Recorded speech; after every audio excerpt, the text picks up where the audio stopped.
Praise to you, how about Shema Mashak, how Shah. Officer Yakov, go ahead and click that link. Go ahead and click the link that I just put in there.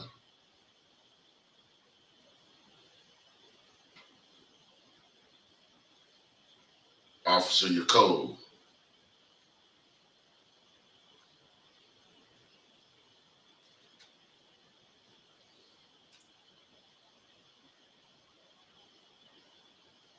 Giving all honor and praise to you, how about Shema Mashak, how Shah. Officer Yakov, go ahead and click that link that I put in there if you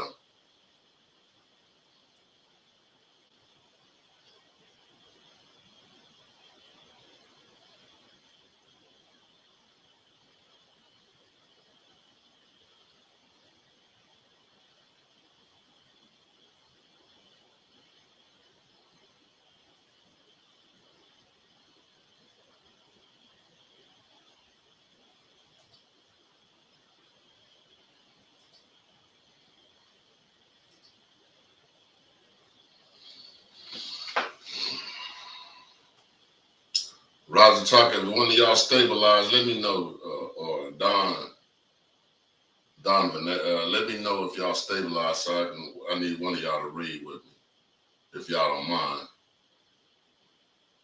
Oh, there you go. There you go. You're cold here. All praises, man. Thought you done wig out on me, man. Oh, no, Cap. Hey, shalom, family. Everything all right? Shalom, yeah, man. How y'all been? How you been? Pretty good. I was just getting ready for the tabernacles, man. Day of Atonement, all that good stuff. Yeah, I'm glad you said that. Let me go ahead and I'm gonna announce it now. Well, I'll wait at the end because that one we have more people on there. Go ahead and give it on dates and times and information about the Feast of Tabernacle we got coming up. We got also the memorial blowing of trumpets and the Day of Atonement. And we're going to be doing that and going over those classes that telling you how to fast and giving the scriptures on that. So make sure y'all tune into the other classes that we have. I think we might be doing that on the Sabbaths, and I know they be doing it on some of the Wednesday classes. So we're going to go through a lot of those things, man, and give y'all the information that you need and giving y'all the scriptures on why we celebrate these things and where we celebrate them and how we celebrate them. So we'll be doing that also. And today, man, we're going to get into a little more of those, what you call them, some more of these curses, just like the title said. Some more of these curses. And this time we're going to be starting from Deuteronomy 28 and 36, where we ended up at. I guess I'm going to give a little bit more on it because I want to go through some of the Northern Kingdom and how they went off of some of their gods. And I can't give you the gods we had because we was over in Africa. Ain't no telling what we was worshiping over there. But we was there for what? Dang near 1,500 years. So actually 1,200 years. And so ain't no telling what we were doing. We were just mixing in. And as I read out of the Babylon and Timbuktu last week, how we was taking into some of their customs over in Africa when we did go into Africa. And so we went over that a little bit, and we're going to go over a little more today. I hope y'all had a good week, man. So Shalom, Heaven Ham 55, Jazz Yisraela. And I just Don and Razataki up in here. So we'll get started with those people right there. I don't need you on here, but I'm gonna teach anyway. So we're gonna go through some of these curses. We're gonna go a little deeper. And like I said, it ain't just going through them and reading the curses and then you think you're done with them.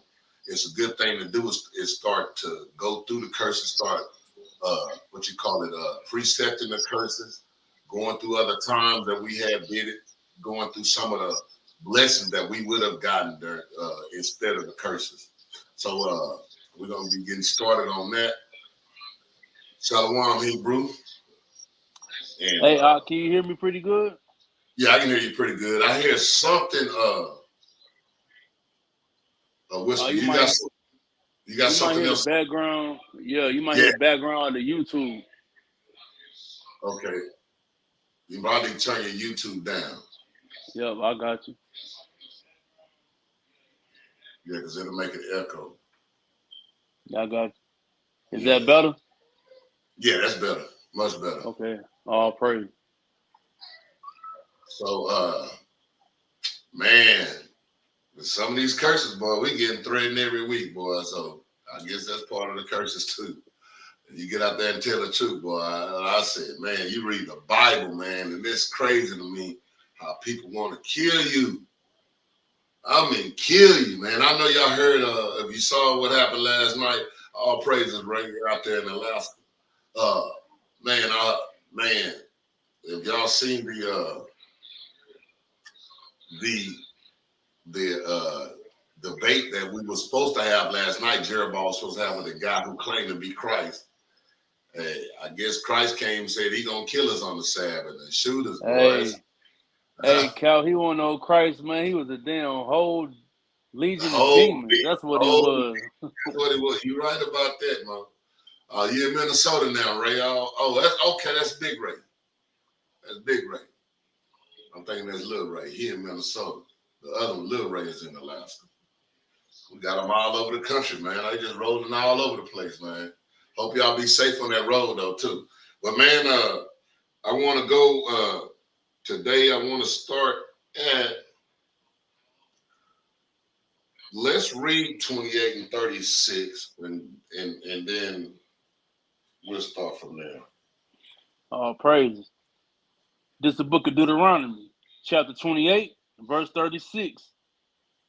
The Lord shall bring thee and thy king which thou shalt set over thee unto a nation which neither thou nor thy fathers have known.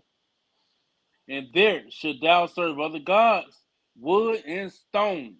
And this is also talking about some of the things going to be dealing with Deuteronomy 28, 64, and 66. But we read through the Babylon and Timbuktu. We read through that last week about because a lot of times Christians say that we didn't have kings at the time. Where were the kings? And when you read in the Babylon and Timbuktu, we had 22 kings at the time in 600 AD in Africa. So by the time it got to the 1492 and 1619, we had many more kings. So when they was coming over there, they didn't give a dang if you was king or the poorest in the country. They just took all Israelites, period. But the fact of the matter is, you'll hear some Christians that try to say, well, none of the kings. What kings went into slavery? Well, if you do the research, you do the history, we had kings over there in Africa when we had moved into that land. We started taking over a lot of land because why? We was a wiser people. Why? That's who the Most High God made us. That's who he made us to be. Think about it. America couldn't be America if it wasn't for us today. The first car, even the assembly line that everybody being able to do, that was invented by black men. Benjamin Banneker. A lot of these things that modern society enjoy come from us. It's just they stole it. Man, when I get into this Willie Lynch letter later, I didn't know this, but I used to read the Willie Lynch, but I never got to the end of it where it gives this I don't even know, this commentary on it. Man, when y'all read that, I promise you, you're going to be mad. And I hope when I finish reading it, y'all don't go back, don't go home and don't go home and don't go back to work and start slapping these folks after I read what it says in this book. I didn't even realize until I read the ending of it. And it's kind of crazy, man. You're going to trip out with it if we get to it today. Yeah, right. You're right, Yara. That brother had a legions of ability. There you go. You got it. I'm glad you got it. Because we're going to get in that book today. Oh, man. Here, old boy again. Here you go again. Malik second. That was the guy that was there last night. Yeah, the damn man, I hope devil. you're not in. No, there's that alcohol. I'm hoping, man, you ain't on that alcohol today, man. Because that was a terrible display of not just an Israelite, but just of as a person, man. And I was that was an embarrassment, man. Yeah, I will repent, man, and come and try to get some knowledge instead of trying to threaten people, man. Because a lot of times I know, like myself, man, I don't take a lot of threats lightly, man.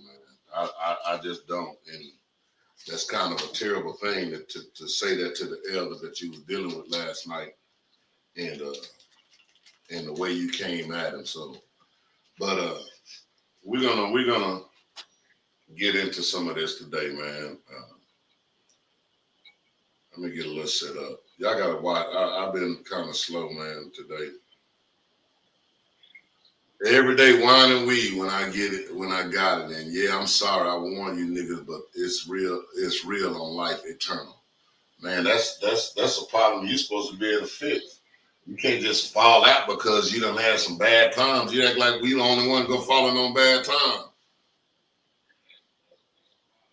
No, you're not. Man, we all go through, man. Right, don't even bring it out. I'll just take you off of here because right now we got other things to deal with.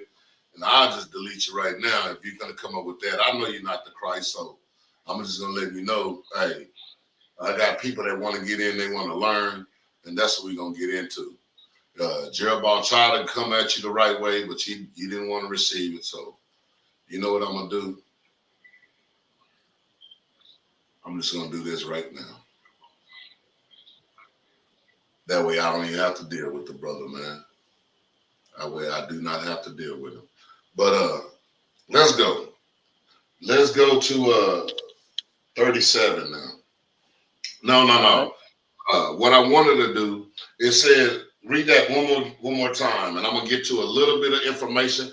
I want y'all to kind of, it's gonna be a little historical information about the natives also, which we'll have to get into another time about how the natives was over here when they had promised God that when they get over to this new land that they were gonna be keeping God's laws. Well, apparently we can see by information and by the curses that fell upon them that they were not keeping God's laws. And read that again. Gotcha. This is verse 36. The Lord shall bring thee and thy king which thou shalt set over thee unto a nation which neither thou nor thy fathers have known. And there shalt thou serve other gods, wood and stone. Okay, go to 2 Kings and verse 17. Verse 17, and we're going to start at 4. You mean chapter 17 and verse 4? Yes, sir. All right, come. It's the book of 2 Kings, chapter 17 and verse 4. And the king of Assyria found conspiracy in Hoshea, for he had sent messages to So king of Egypt, and brought no present to the king of Assyria, as he had done year by year. Therefore the king of Assyria shut him up and bound him in prison. And now Hosea was the king of Israel at that time. Now, when he had came, he didn't give him any gifts, but he was offering gifts to the Assyrians at the time. And when he didn't give them to him, the king of Assyria wound up putting him in prison. Go ahead. Verse 5. Jump Then to verse 6. Verse 6. In the 9th year of Hoshea, the king of Assyria took Samaria and carried Israel away into Assyria, and placed them in Halah and in the harbor by the river of Gozan, and in the cities of Medes. In the city of Medes. Go ahead. Verse 7. For so it was that the children of Israel had sinned against the Lord their God, which had brought them up out of the land of Egypt, from under the hand of Pharaoh, king of Egypt, and had fear of the gods. Go ahead.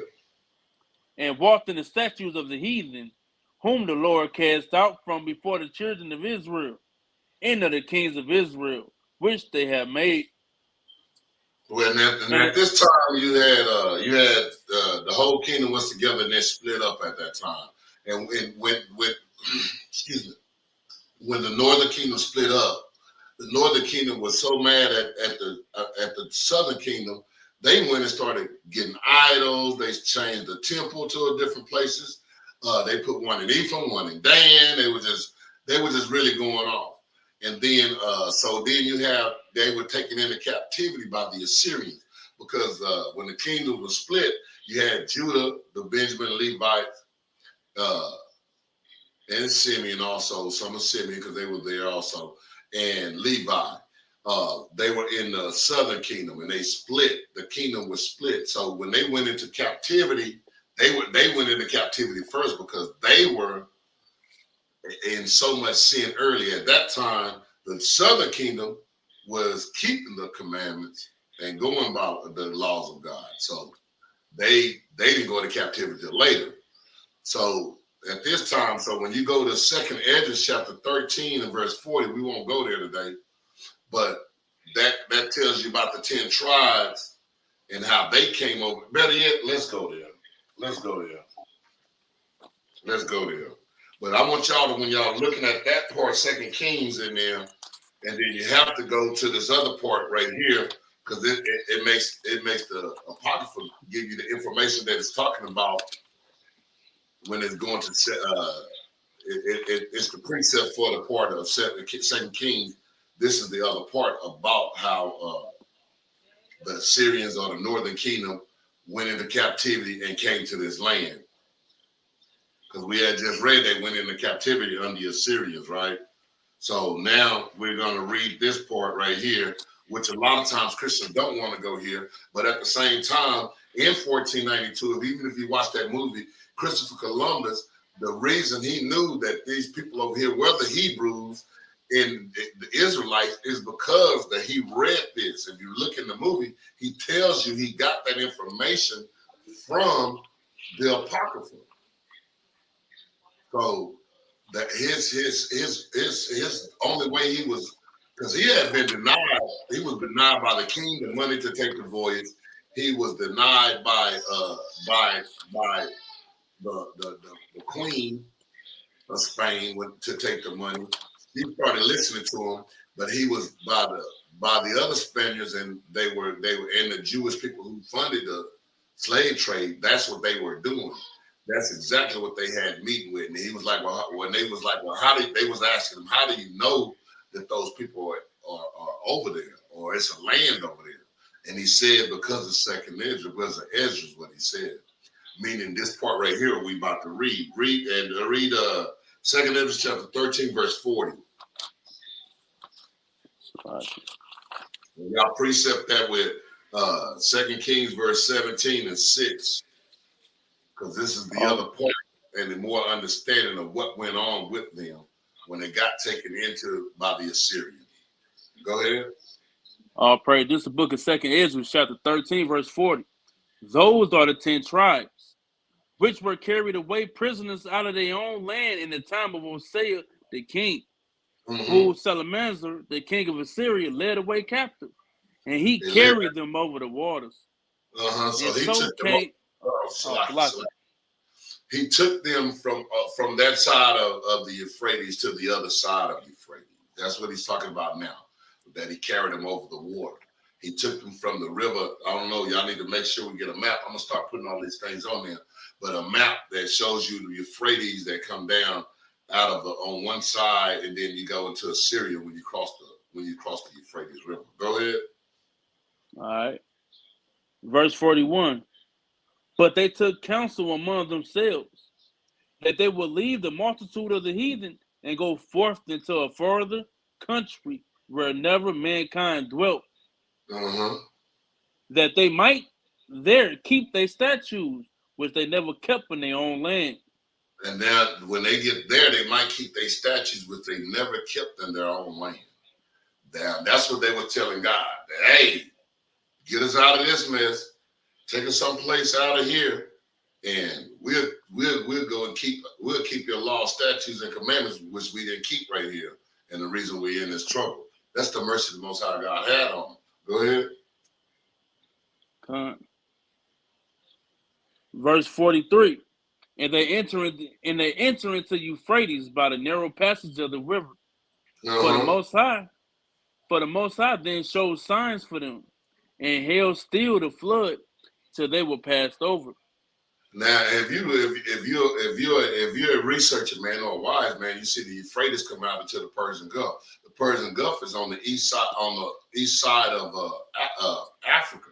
So, and if you notice, when you go south down from the Persian Gulf into the African area, lands, you'll notice the flow of the ocean flows towards Africa from the east towards Africa.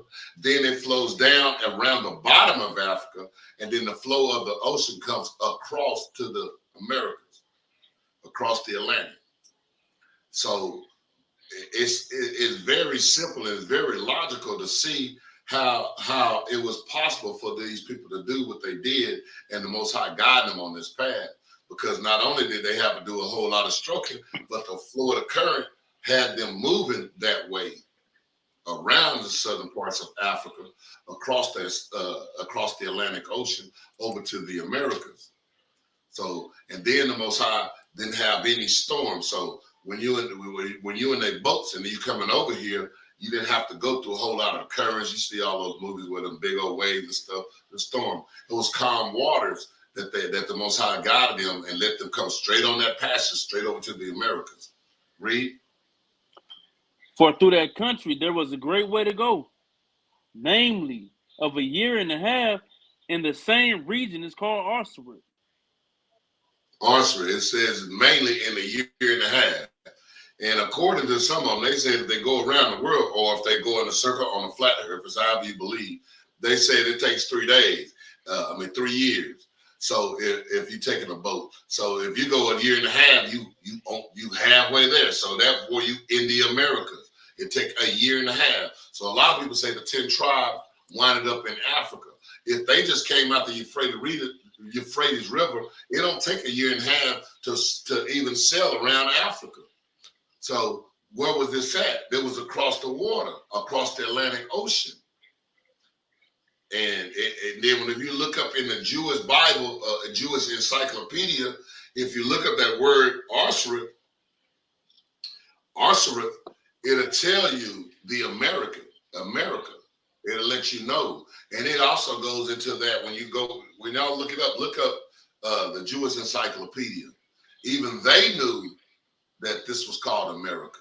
So when you look that word Arsarid, and make sure you spell it like that, it'll tell you, and not only will it tell you that, it'll also give you an account on Christopher Columbus noticing this and using this to convince the people who funded the slave trade to let him the money to go across this land. So that's what I wanted to get out. That's what this is talking about when we had just read out of 2 Kings. And then on top of that, so now when they're in this land, did they keep the commandments? No, we know not. Why? Because we can tell by the curses that were put on them. And now what I want to get at is you have let me get some of these gods that they worship when they came over here, when they're supposed to only be worshiping our God. You still got something up, I still hear echo. Did you still? You see, you still hear echo? Yeah. There's some in the background.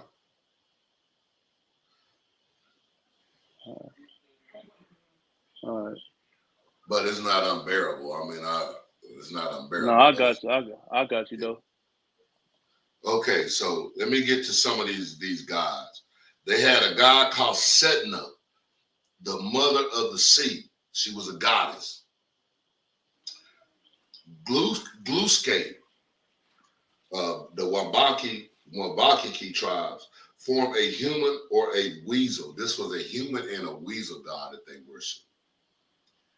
Gichi Manitou, it was called a great spirit. The god of winds is what that was. Wankatanka was a great spirit god that they worship also. Kokopelli, a fertility humpback flute player. That's what they, I'm telling y'all, boy, them natives was on some stuff, boy. But I can't say nothing crazy about them, because remember, we bought voodoo all the way to the Americas, because we learned that where? From who? From being over in Africa. We were worshiping a lot of them gods over in Africa. In fact, we went back to worship some of the Egyptian gods that we knew were no good, that we knew our father took us out of. So I can't just trip out on them, because we as a nation of people, look at us today. We worship Islam, Egyptology, same Egyptian gods. I don't even understand how we go worship a team that's already lost. I'm going to get on their team. You already know the score. Yahweh 100, them 0. And you want to get on their team? Oh, man. But that's how our people think, and that's how our people do. So, and then they had the salute, the Cherokee Indian goddess, nature goddess, 7 thunders is what they called it. Him 7 thunders. And it was a salute, S-E-L-U. That these were a lot of times the Cherokees that had to worship a lot of that. And then they had Iroquois, a nature spirit, Plain, a nature spirit. They had a god called Thunderbird, a nature spirit. And if you look on some of those totem poles, they had these gods carved out and drawn on those totem poles from the bottom on up. If you look at those totem poles, they had different spirits going up on the top of the totem pole. Then you had that Thunderbird at the top, where you had the top wings that hang out on those. Those were idol worshiping. These were the gods that they were worshiping as they came over here, which meaning they lied to God because they said they were going to keep these commandments. And then, like when you go into these other books, you can tell what is that one book? I got to get it from Benaniah. But when they came over here and they hit the Florida shores, they told the people what tribe they were. Reuben, my brother's Reubens over there. They were the tribe of the Gadites, Reubenites, tribes of the Northern Kingdom. They knew their tribes at the time when they came, and when the first settlers came in over to the Americas, they knew their tribes. They lost it after a lot of years, just like the Bible had always told us we were going to lose our heritage. So imagine being with thinking your God and turn your back on you, so you looking at everything else. But what it was, God is not that God turned back. He was just waiting for you to do the repenting that we were supposed to be doing. But we never did. Neither they didn't do it, neither did we. Because we both all got taken into captivity because we were not keeping God's law, statutes, and commandments. So,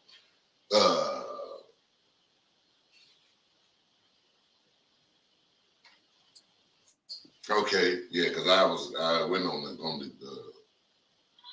let's go to Deuteronomy 28 and 37. All right. This is the book of Deuteronomy, chapter 28, verse 37. And thou should become an astonishment. Stop.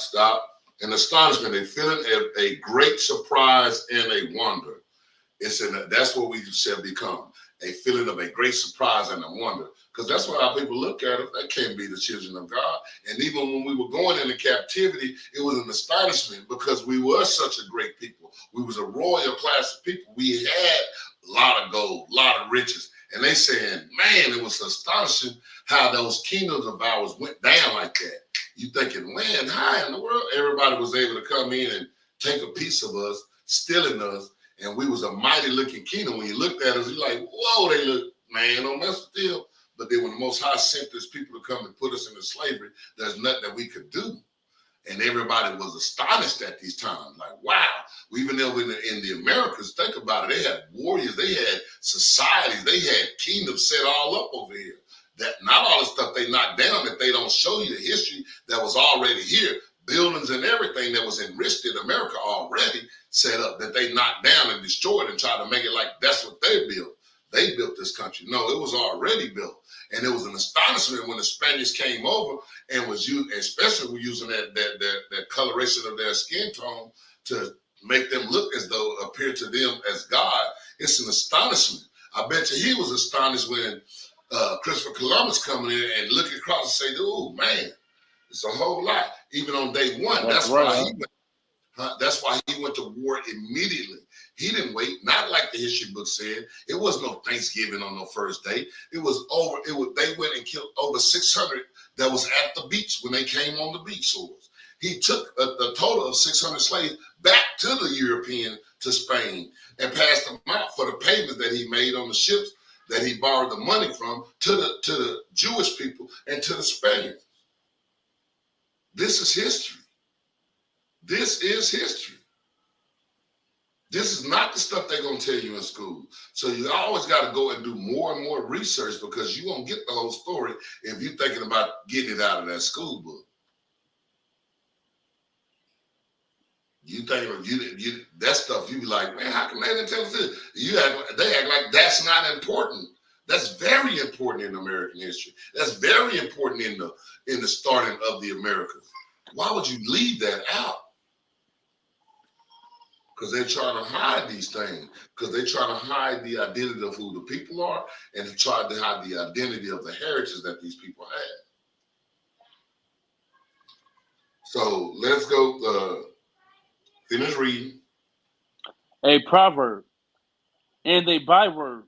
A proverb, hold on. A short saying that expresses a universal truth of practically goodly living to be like. And then if we go to Proverbs, I want to show you a couple of them. Let's go to Proverbs chapter 24 and 23. I'm going through this slow out. I know I'm stopping you between. I just want to explain everything. Oh man, it's all good. All praises, man. Do your thing, Cap. 24 and 23. All right, Con. It's a book of Proverbs, chapter 24, verse 23. These things also belong to the wise. It is not good to have respect of persons in judgment. Go ahead. He that saith unto the wicked, thou art righteous, him shall the people curse. Nations shall abhor him. These right here, and I want to go to let's go to Proverbs, stay in Proverbs, and I want to go to 1 and 5.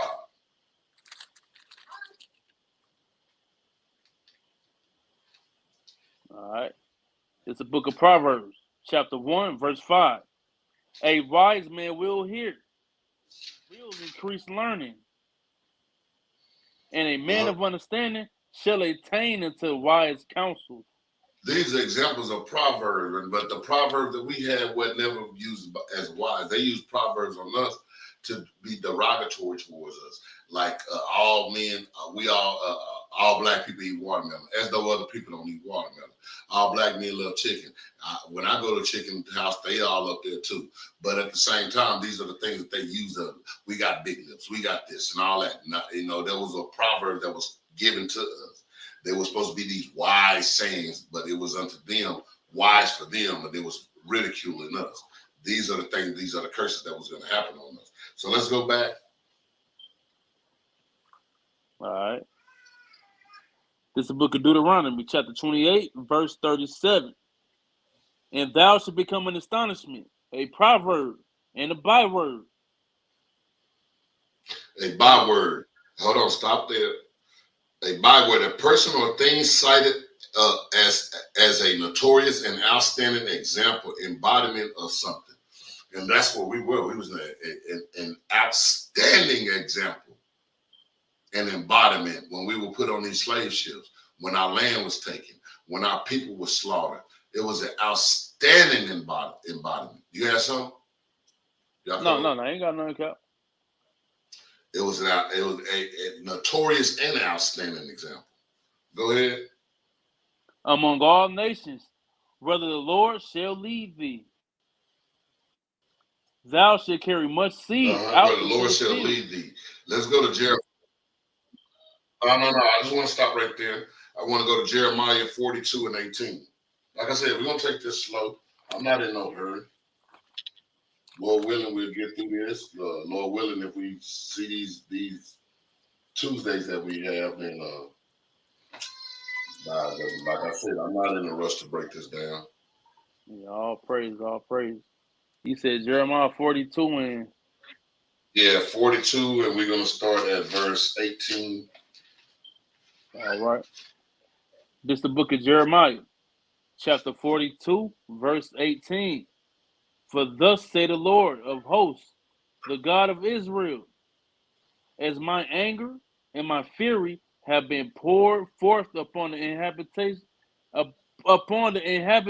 of Jerusalem, so shall my fury be poured forth upon you, when ye shall enter into Egypt, and ye shall be in excreate what It's execration. execration, so like execration and an astonishment and a curse and a reproach, and ye shall see this place no more. And then, like I said, like he said, the same thing he was telling us in the thing. We ain't gonna see this land no more, which we have also in Deuteronomy 28 and 68. And these gonna be an execration upon us, man. It's gonna be bad for us. And we're gonna be an astonishment and a curse. And we're gonna look like a curse. Think about it. Look at our people in every city that across the world, not just America. Because I look when you go and view London, man, them song guns sitting over there just like we are. And then, like I said, like he said, he's leaving a remnant in certain places where he said we should be scattered and we should be made few, which we'll get to that too. That's one of the curses. So that means even in those African countries, like when you had the Tutsi and the Hutu, I don't know if y'all seen that movie Hotel Rwanda, when they were just calling us cockroaches and all that stuff. Those were all people that Idi Amin was slaughtering because they knew there was a difference between us. They see it, but at the same time, they slaughtered. Even in those places in Africa, we got small remnants there. You have people out of Nigeria, or not all of them. You have people in these other tribes in Africa, because we were left in fewer numbers. But we'll get to that later. Read, did you finish that? Yep, I did. You want to read 19? No, I don't need 19. Okay. Yeah, go ahead. Go ahead. All right. Verse 19. The Lord has said concerning you, O ye remnant of Judah, go ye not into Egypt. Know certainly that I have admonished you this day. He's saying us don't go back into Egypt. Like, don't go back to being like y'all did in Egypt. The ways like right now. We in modern day Egypt. And when he's telling us don't take on their ways, don't do the things that they do. Do the things that I told you to do. Go ahead. For ye dismembered in your hearts when ye sent me into the Salaki. For ye dissembled in your hearts when ye sent me unto the Lord your God, saying, pray for us unto the Lord our God. And according to all that the Lord our God shall say, so declare unto us, and we will do it. And we will do it. See, that's the thing we did. We promised the same thing, just like the Northern Kingdom did. We promised these same things. But every time we promise God something, then we get relaxed. He said, the tribe of Judah, who a hate group? How are we a hate group? Who we hating on? Tribe of Judah, who we hating on? Can you put that in there? But he said we're a hate group. We're just teaching our people. But oh well. But like I said, read that about the last part again. And according to all that the Lord our God shall say, so declare unto us, and we will do it.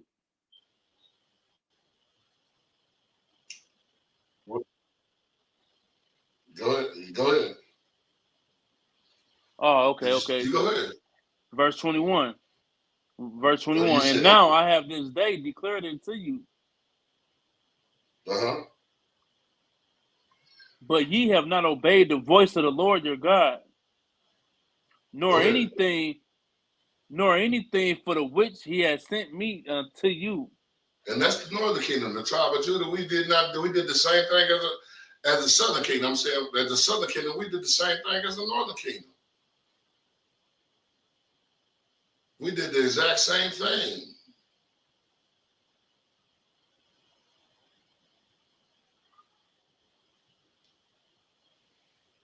Boy, I tell you, boy, we get some people on these comments, but see, man, I can't see none of the comments on this stream, y'all. Yeah, it's on the side. If you gotta hit it on the side over there. It said, oh, you can't see them on yours? No, I can't see them they at were all killing women with perms and European Africans that they thought were Sambo. I don't get something about, but who knows? Some of the comments just be funny to me. Let's go to stay at Jeremiah. Let's go to 24 and 8. All right, this is the book of Jeremiah, chapter 24 and verse 8. And as the evil figs, which cannot be eaten, they are so evil. Surely thus said the Lord, so will I give Zedekiah, the king of Judah, and his princes, and the residue of Jerusalem, that remain in his land, and them that dwell in the land of Egypt. Verse 9. And I will deliver them to be removed into all the kingdoms of the earth for their hurt, to be a reproach and a proverb, a taunt and a curse in all places, whether I shall drive them. Man, this explains as a taunt and a curse. They be taunting us and we can't do nothing about it, boy. They'll taunt us and we'll turn around and shoot another one of our brothers before we shoot them. They'll come in and kill us and we'll turn right around and shoot our brother. That's taunting like a son gun. Make us so mad that we don't go do nothing to them. We pow and shoot our own brother. I'm mad at him, but I'm killing you. All praise the Luxury Lou. Glad you're in the building. But man, it's crazy how, I mean, these are the things, these are the curses that was going to come upon us. You can go to 25 and 9. All right, Con. This is the book of Jeremiah, chapter 25, verse 9. Behold, I will send and take all the families of the north, saith the Lord. And Nebuchadnezzar, the king of Babylon. Nebuchadnezzar. That's how they Nebuchadnezzar. Okay. Nebuchadnezzar, the king of Babylon, my servant, and will bring them against this land and against the inhabitants thereof, and against all these nations round about, and will utterly destroy them and make them an astonishment and a hissing and perpetual desolations. And a perpetual desolation. And that's exactly what he made us, man. Those are the curses that fell upon us, and these things have come to pass. These are the same curses. And then here's Jeremiah going through these curses again, explaining these things, because now we're in the Babylonian time, and he's letting us know that these curses fell upon us then. And then think about it, the Assyrian captivity, those curses fell upon us then. And after the Babylonian captivity, then we go into the what? The Persian Medes captivity. And guess what? Those curses fell upon us there. And then we go into the Greco-Roman captivity. Those curses fell upon us there. And then here we are right now in America. Those curses fell up on us here. These are the same curses that have been following us. He said these curses are going to be on us how long? Forever. For it will be a sign. And we're going to get into that. We ain't sure going to get into that. We're going to get into that. And I don't even need no more on that right there, because I gave y'all a lot talking about the astonishment. There's more scriptures. You can get Second Chronicles. We ain't gonna go to it, but I'm on the 2 Chronicles 7, verse 20 through 22, and 1 Kings 9, 7 through 9. And that's also going when we went into Babylonian captivity. Let's go back to Deuteronomy 28 and 38. This is the book of Deuteronomy, chapter 28, verse 38. Thou shalt carry much seed out into the field, and shalt gather but little in. You said we should carry much seed out to the field, but we should gather little in. And now that's the thing what we did in them slave yards. We planted everything in the slave yard, but we didn't even get to eat that stuff. We got to eat crumbs out of it. That wasn't for us. Then the Most High said these are going to be these curses that's on us. That's the same way when we go in the work field. We go and do all of their machinery, doing all of their work, and even in the prison system. They got them mugs working big old fields to this day, out on plantations to this day, and only giving them 25 cents a week and 75 cents to buy a honey bun.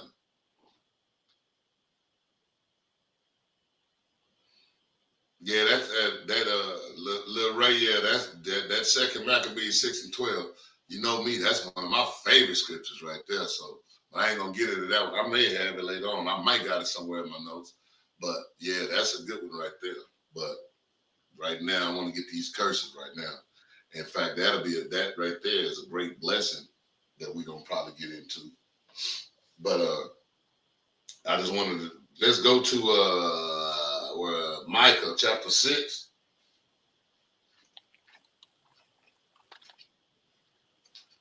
And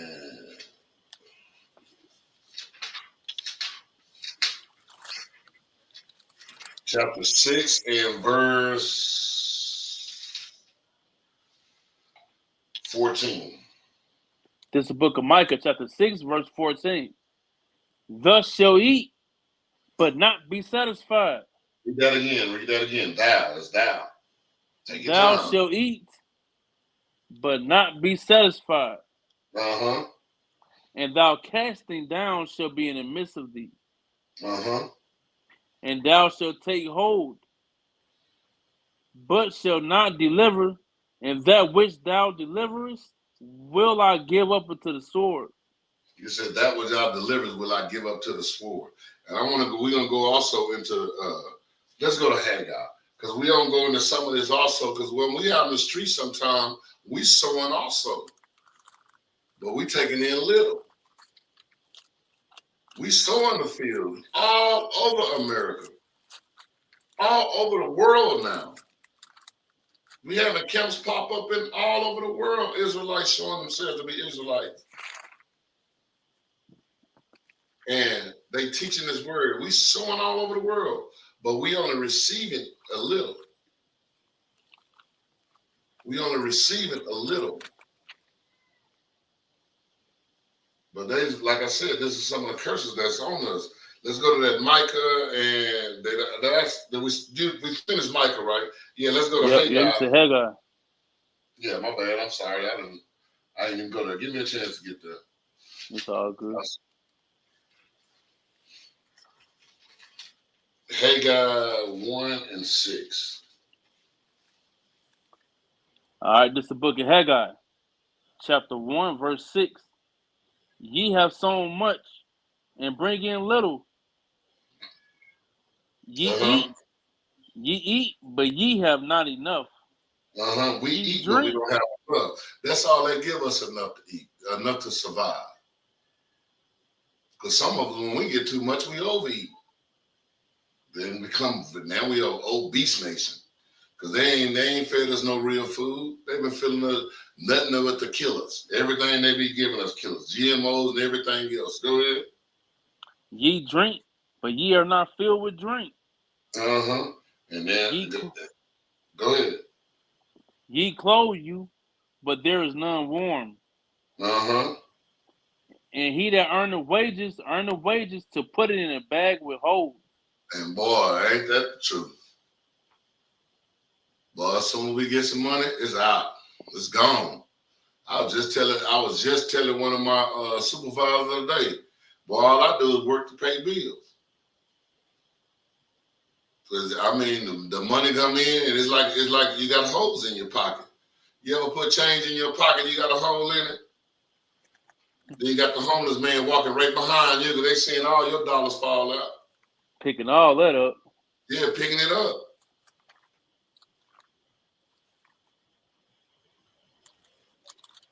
She said, what is calcimite? I don't know, sis. I have no clue. You might need to look that up.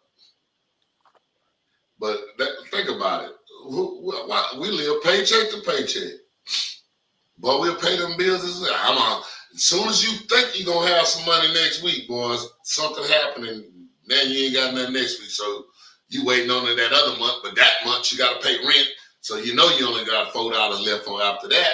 So it's a cycle. It's a cycle. He said, "Oh boy, just said it. Salaki Denaki, I ain't mean to interrupt." What y'all talking about, wasn't it? Man, they just getting this chat to just damn play around. They ain't paying no attention. Yeah. Well, I guess I won't pay attention. Let me. I don't. Where my phone at? Let me look that. Calcimite. Calamities. Is that what you're saying? Calamities. Calamities. That's easy. I can tell you that. But calamity. I'll give you the definition. That's what it is. Calamities.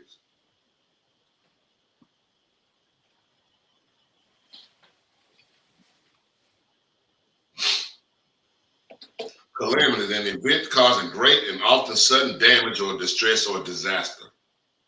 You know, like when like calamities when a tornado comes through and or like the fires that's going on, slavery, killings, mass murder, calamities.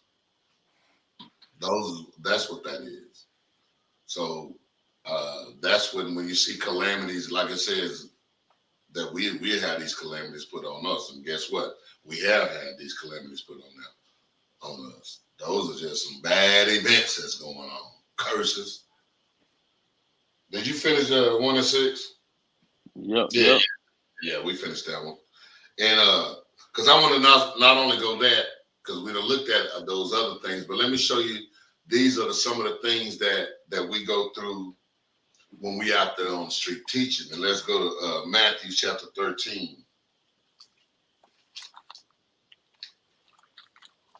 Matthew chapter 13.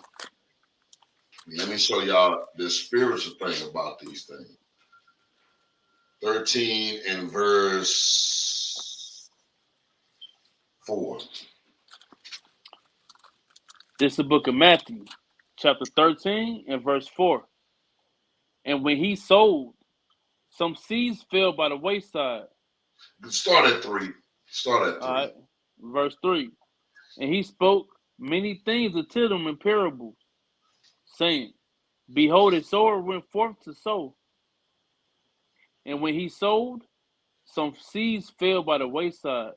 And when he sowed, some seeds fall by the wayside. When he sowed, some of the seeds fall by the wayside. And like he said, even when we sow, man, a lot of it we don't get much in return. Because see, when we sow, some of the seeds fall by the wayside. Go ahead. And the fowls came and devoured them up. The fowls came. Here come Christianity. Here come Islam. Here come Egyptologists. Here come Buddha. Here come Hindu. Here come atheists. Here come everything else. Baptists, whatever they got going on. Here they come and they eat it up. And that's what happens a lot of times when we sow a seed to our people. They fall by the wayside. They something out here, they run off over there. As soon as they hear something else, they're gone with it. And they get ate up by fowls, by the side birds coming around. Ooh, loose seeds. Go ahead. Hey, and that's going into these fake pastors, man, because that's all it is just damn side birds. And that's like after a lot of times when we downtown or we teaching some, after we done gave them people all kind of stuff, boy, they'll walk up and then they'll go down that street and the Jehovah's Witnesses be waiting for them right after we just spoke to them, and they'll come right in and blah, blah, blah, blah, blah, blah, blah, blah, blah, blah, blah, blah, blah, blah. And then sat there and all of them sitting there and they listen to that and be like, oh yeah. And they don't never pull the Bible. They don't do any of that. They just come right in and start speaking. And it sounds good to their ears. And our people fall for that. But they don't fall for the word of the Most High. Read. Verse 5. Some fell upon stony places where they had not much earth. Some fell upon stony places where there wasn't much earth. Go ahead. And forthwith they sprung up because they had no deepness of earth. They had no deepness in the earth. This is when the ones that just, when you plant a seed and you don't put it down deep enough, so that if you plant it, as soon as the wind blows, it'll take that whole plant away because the seed, the roots didn't root in too deep. That's why a lot of times you got to take these scriptures and start putting them in deep and putting them, embedding them into into the roots of you.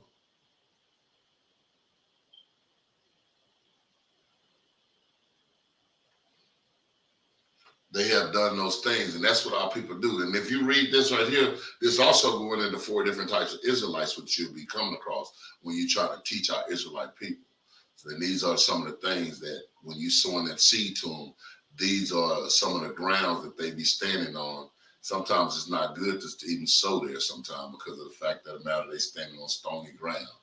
So even if you do get across them, they're not deeply rooted into it. So when the wind blows, they blown away.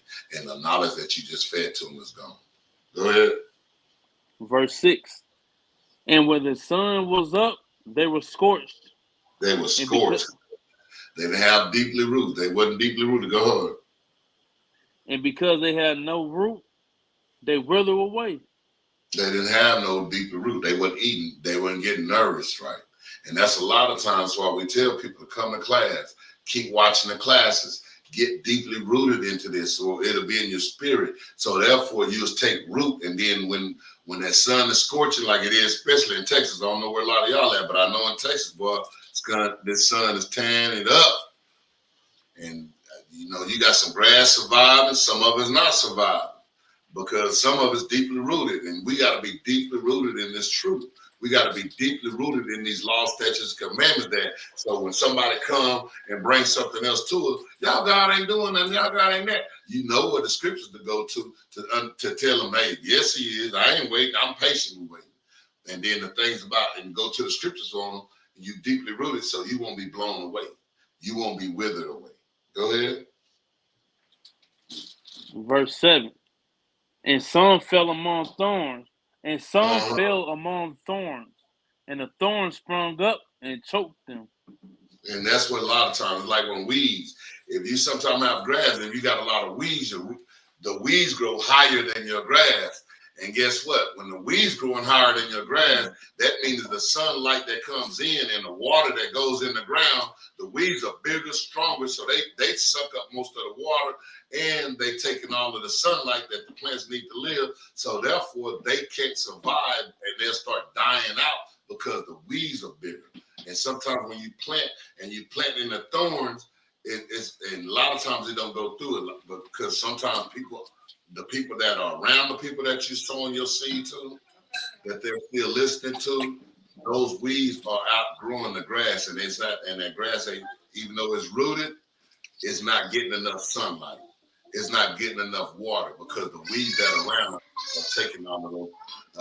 taking all of the nutrients themselves. Go ahead. Verse 8. But others fell into good ground and brought forth fruit. But others fall into good ground. Sometimes when you sow this seed, it hits them. Bam. It was like, man, when it hit me, I didn't turn back. I was amazed, stayed with it. I wasn't tripping off. He hate Esau. He hate white people. He hate them. I wasn't tripping off that. In fact, I was kind of glad that somebody actually stand up for us. And a lot of y'all that's in this truth that's on this line online now that is sitting there watching these classes, y'all right now, y'all are that good ground that was sown on. That's how you maintain in this truth. It's just to make sure you keep getting your water, keep getting your nutrients out of the ground, making sure that you're going into this Bible, doing these law, statutes, commandments, and get deeply rooted. And get deeply rooted into this Bible, man. That's good ground. You are good ground, but remain good ground. Because we know how weather can change things. Seasons can change things. You got to be deeply rooted. Go ahead. And brought forth fruit, some 100-fold, some 60-fold, some 30-fold. Read. Who had ears to hear, let him hear. If you got ears to hear what this scripture is just saying about the sowing, like I said, even when we go back to the curses, even when we sow, you see it only that one group. You had 3 groups that couldn't stand. We only a quarter, but see what that 1/4 can do. The people that's goodly grounded, you can do a lot of things by doing your sowing and then doing his sowing. And that way we bringing people into the kingdom, getting our people, getting the 1/3 so we can get up out of here. And those, like I said, y'all are the good ground, but you got to get deeply rooted. You got to get well watered. You got to get well nourished. Got to stay doing this Bible, staying in these law, statutes, commandments. Stay learning, stay researching, stay getting knowledge, stay getting understanding of what your God has to tell you and our nation. That's a good ground. And that is a spiritual sense on that when we go back to Deuteronomy 28. Let's go back. I had a lot more scriptures we could have came out with, but I'm trying to shorten the classes up because I know this thing is getting longer and longer and longer. I hadn't been on this, but we've been on this 3 weeks. And we've probably still got another week to go. Hey, Cap, but that's one thing with these curses, though, man. We can't just run through these curses. We got to literally be able to break these things down to the people, man. Exactly. Because that's what a lot of Christians don't understand. And that's the thing about it. Our identity came from these curses. When we look at the curses, we're like, man, that's how we knew who we were. The majority of us in here knew who we were according to the curses that were put up on us. We are going through them curses. And that's one thing that we all can identify. Yep. Even when it just said the hole in the pocket. Who ain't got that problem? You don't see a whole lot of rich people coming in this truth. You see a whole lot of hard-working people coming in this truth. Paycheck to paycheck people coming in this truth. And we got a lot of them that just don't even have much of nothing coming in this truth. These curses are upon us. These are identities. This is who we know. This is how we know who we are. So yes, we do. You're right, Yaakov. We have to start going through these curses and not just running through them real quick, but breaking down, getting precepts, going through, because they'll come at you. How do you know you an Israelite? Well, shoot, let's go. Man, you can start from 28 and 15 like we started and start going down and breaking all of it down. Yep, I'm going through all that. Or if I ain't going through it now, we've been through it. My people been through it. Our nation been through it. Go ahead. 28, and did we finish 37? Yeah, let's go to... Yeah, we at 38. Yeah, let's 39 now. Okay, come on. Verse 39. This is the book of Deuteronomy, chapter 28, verse 39. Thou shalt plant vineyards and dress them, but shall neither drink of the wine nor gather the grapes, for the worms shall eat them. For what? For the worms shall eat them. Read. Verse 40. Thou shalt have olive trees throughout all thy coasts, but thou shalt not anoint thyself with thy oil. For thine olive shall cast its fruit. It shall cast its fruit, but not with us. Not with us. It ain't gonna cast with us. Let's go to Zephaniah, chapter 1, verse 12.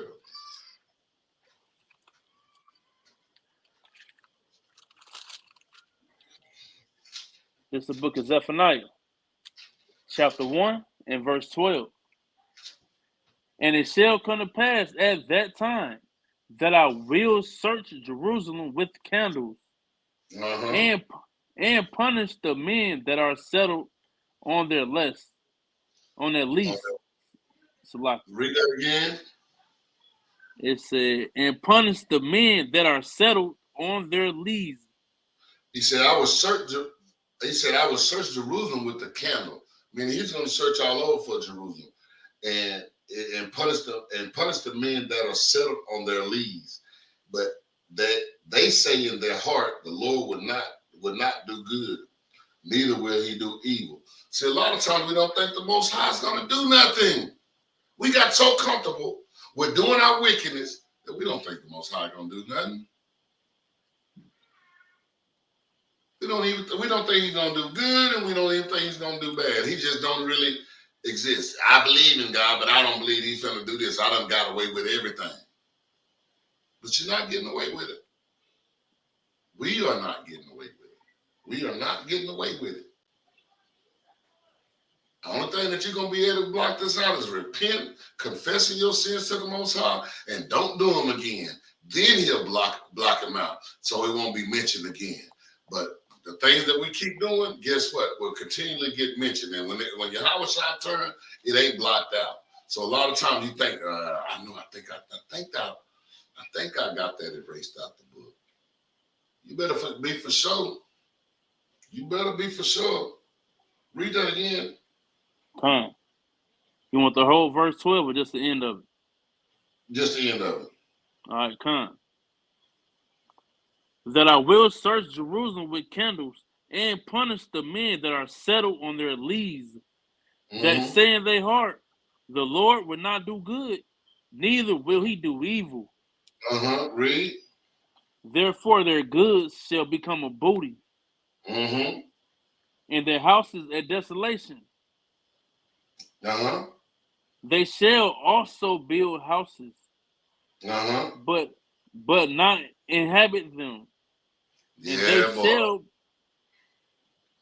We ain't never lived in that White House, boy. We built that White House. Boy, these Issachar out here building a whole lot of houses they can't live in. We building a lot of them. There's a lot of black construction companies, boy. A lot of them out there in that 110-degree weather, boy. Ain't no air conditioning or none of that, boy. Sweating on top of the roof, putting that old hot tar. It's already 110 degrees outside. Now you got the tar you got to put on top of the building, and that's 200 degrees. So now you running around with 300 degrees up on you, and guess what? You can't even afford to get in the building that you putting together. Read. Man, you hit that on the head, man. I'm sitting over here trying to highlight. But not inhabit them. And they shall plant vineyards, but not drink the wine thereof. And that's what we got now. Go into California. Issachar out there picking all them grapes. All them grapes. They can't get no wine. They can't get none of that. They got to go get a Modelo, boy. That's the only thing they can afford. They can't go get that wine. That wine right there, they done sent over to friend. That mother, that cost $300 a bottle. Man, bring it out, Doc. For real.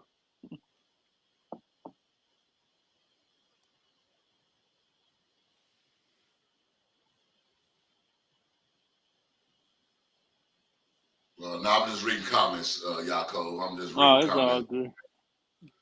I thought it it says, froze why up. I didn't get cases, blessings, love from. I don't know, because sometimes they do that. Even on mine,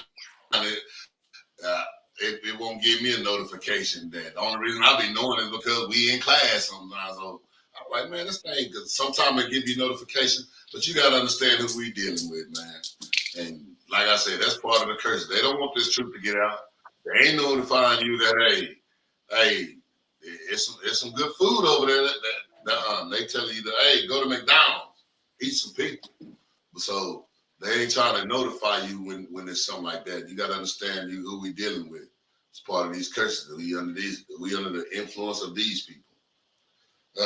So let's go. I get caught up when I get to read. Let's go to Matthew.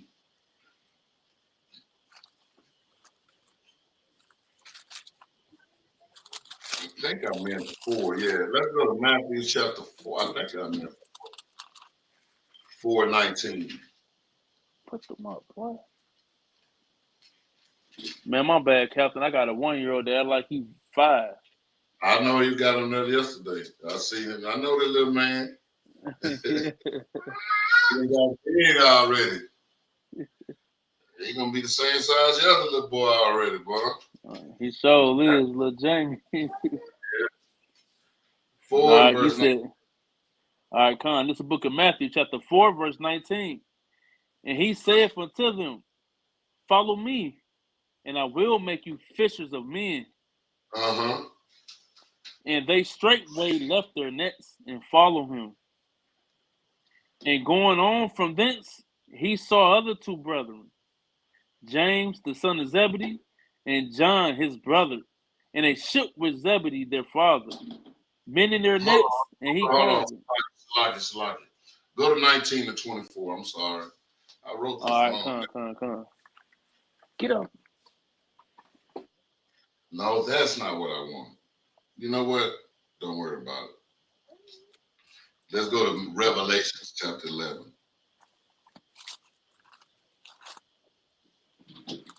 I need to find that at 19 in Matthew. Revelation chapter 11 and verse 3. This is the book of Revelation, chapter 11, verse 3. I will give power unto my two witnesses, and they shall prophesy. And they shall prophesy 1,260 days, clothed in sackcloth. And y'all need to go back and watch. Benaniah gave a breakdown in this 1,003 score days, 1,203 score days, which is 350 years, and that's a whole thing. He does that good. Go back and look that up. I can't even remember the name of the video, but when you go through the video, it explains that when Daniel chapter 7, Daniel in the book of Daniel, when it goes through the 350 years, which our people had just start waking up again. And it adds up. It goes exactly with the math that's going on. So the Bible is perfect at what it does, man. It prophesies perfectly. And the thing about it, you just got to get the understanding of what these things mean. So if you want to go back, I can't break it all down today, and I definitely won't get to my class then. So he said, I will give power unto my two witnesses. Those two witnesses. See, a lot of people think it's going to be just two people. These two witnesses, the northern kingdom and the southern kingdom. Those are the two witnesses that the Bible is talking about. We witness everything that our enemies have done to us. We're going to be the witness before the Most High to tell them, yep, they done us like this, they done us like that, they done this, they done that. We are the two witnesses, the northern kingdom and the southern kingdom, which is the two tribes that got to come back together, the two nations that got to come back together. Read. Verse 4. These are the two olive trees and the two candlesticks standing. These are the two olive trees. The northern kingdom and the southern kingdom. Those are the two olive trees. Those are the two olive trees. Christians do not understand that. We're going to be grafted in. Then when they understand grafting is when those leaves break off, you take the leaf and you dig the hole and put the stem of the branch that broke off, you put it back on there and it's grafted in. But it come from that tree.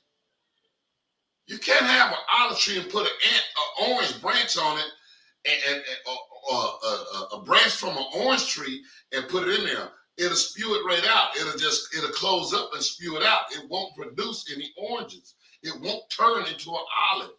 So the grafted in is a people that only way you grafted in or the way to be grafted back onto the tree that the branch come off of. And they say wild olive branches. Well, it says the wild olive branches, and that's another thing they get mixed up because it says those wild branches, not wild trees, those wild branches, meaning the branches that are broken off. Now they act wild. Sometimes when branches break off, they fall to the earth and they start making their own trees. Those branches are the branches that can be grafted back in, meaning those branches that was a part of that original tree, which was the nation of Israel.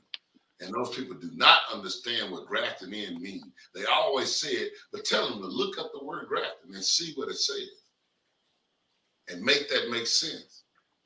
Hey, like Captain Benaniah always say, man, we can't just wake up one damn day and say we want to be a spiritual Chinese man. Exactly. We cannot. Man, if I go to China right now, talking about, look, man, look. Where your Buddha at, man? I want to be Chinese, man. Boy, they allowed to put me in jail over there. Man, we're going to have to shrink like 3 feet. You know what I mean? We're gonna...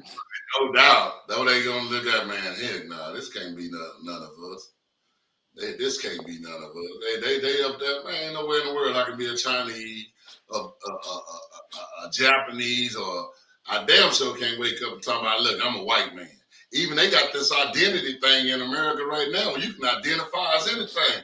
That's what I need to go down there and do. Look, I identify as a white man, man. Give me a car. Give me a business. I want all that stuff they got. If that's the case, I bet they won't let us identify as a white man. Here, I identify as a white man. My credit score is wrong. I want a new credit score. I need 750. I need a whole No doubt. 750. Everything they get. I need all the business. When I go get a job, they put down the boy. Imagine putting down there on that application, white. They're gonna be looking And at then me they and see you. yeah. Are you? Yeah, identify as white. Yeah, you gotta give me the job, nigga. You gotta give me the job now. Well, we can't do that.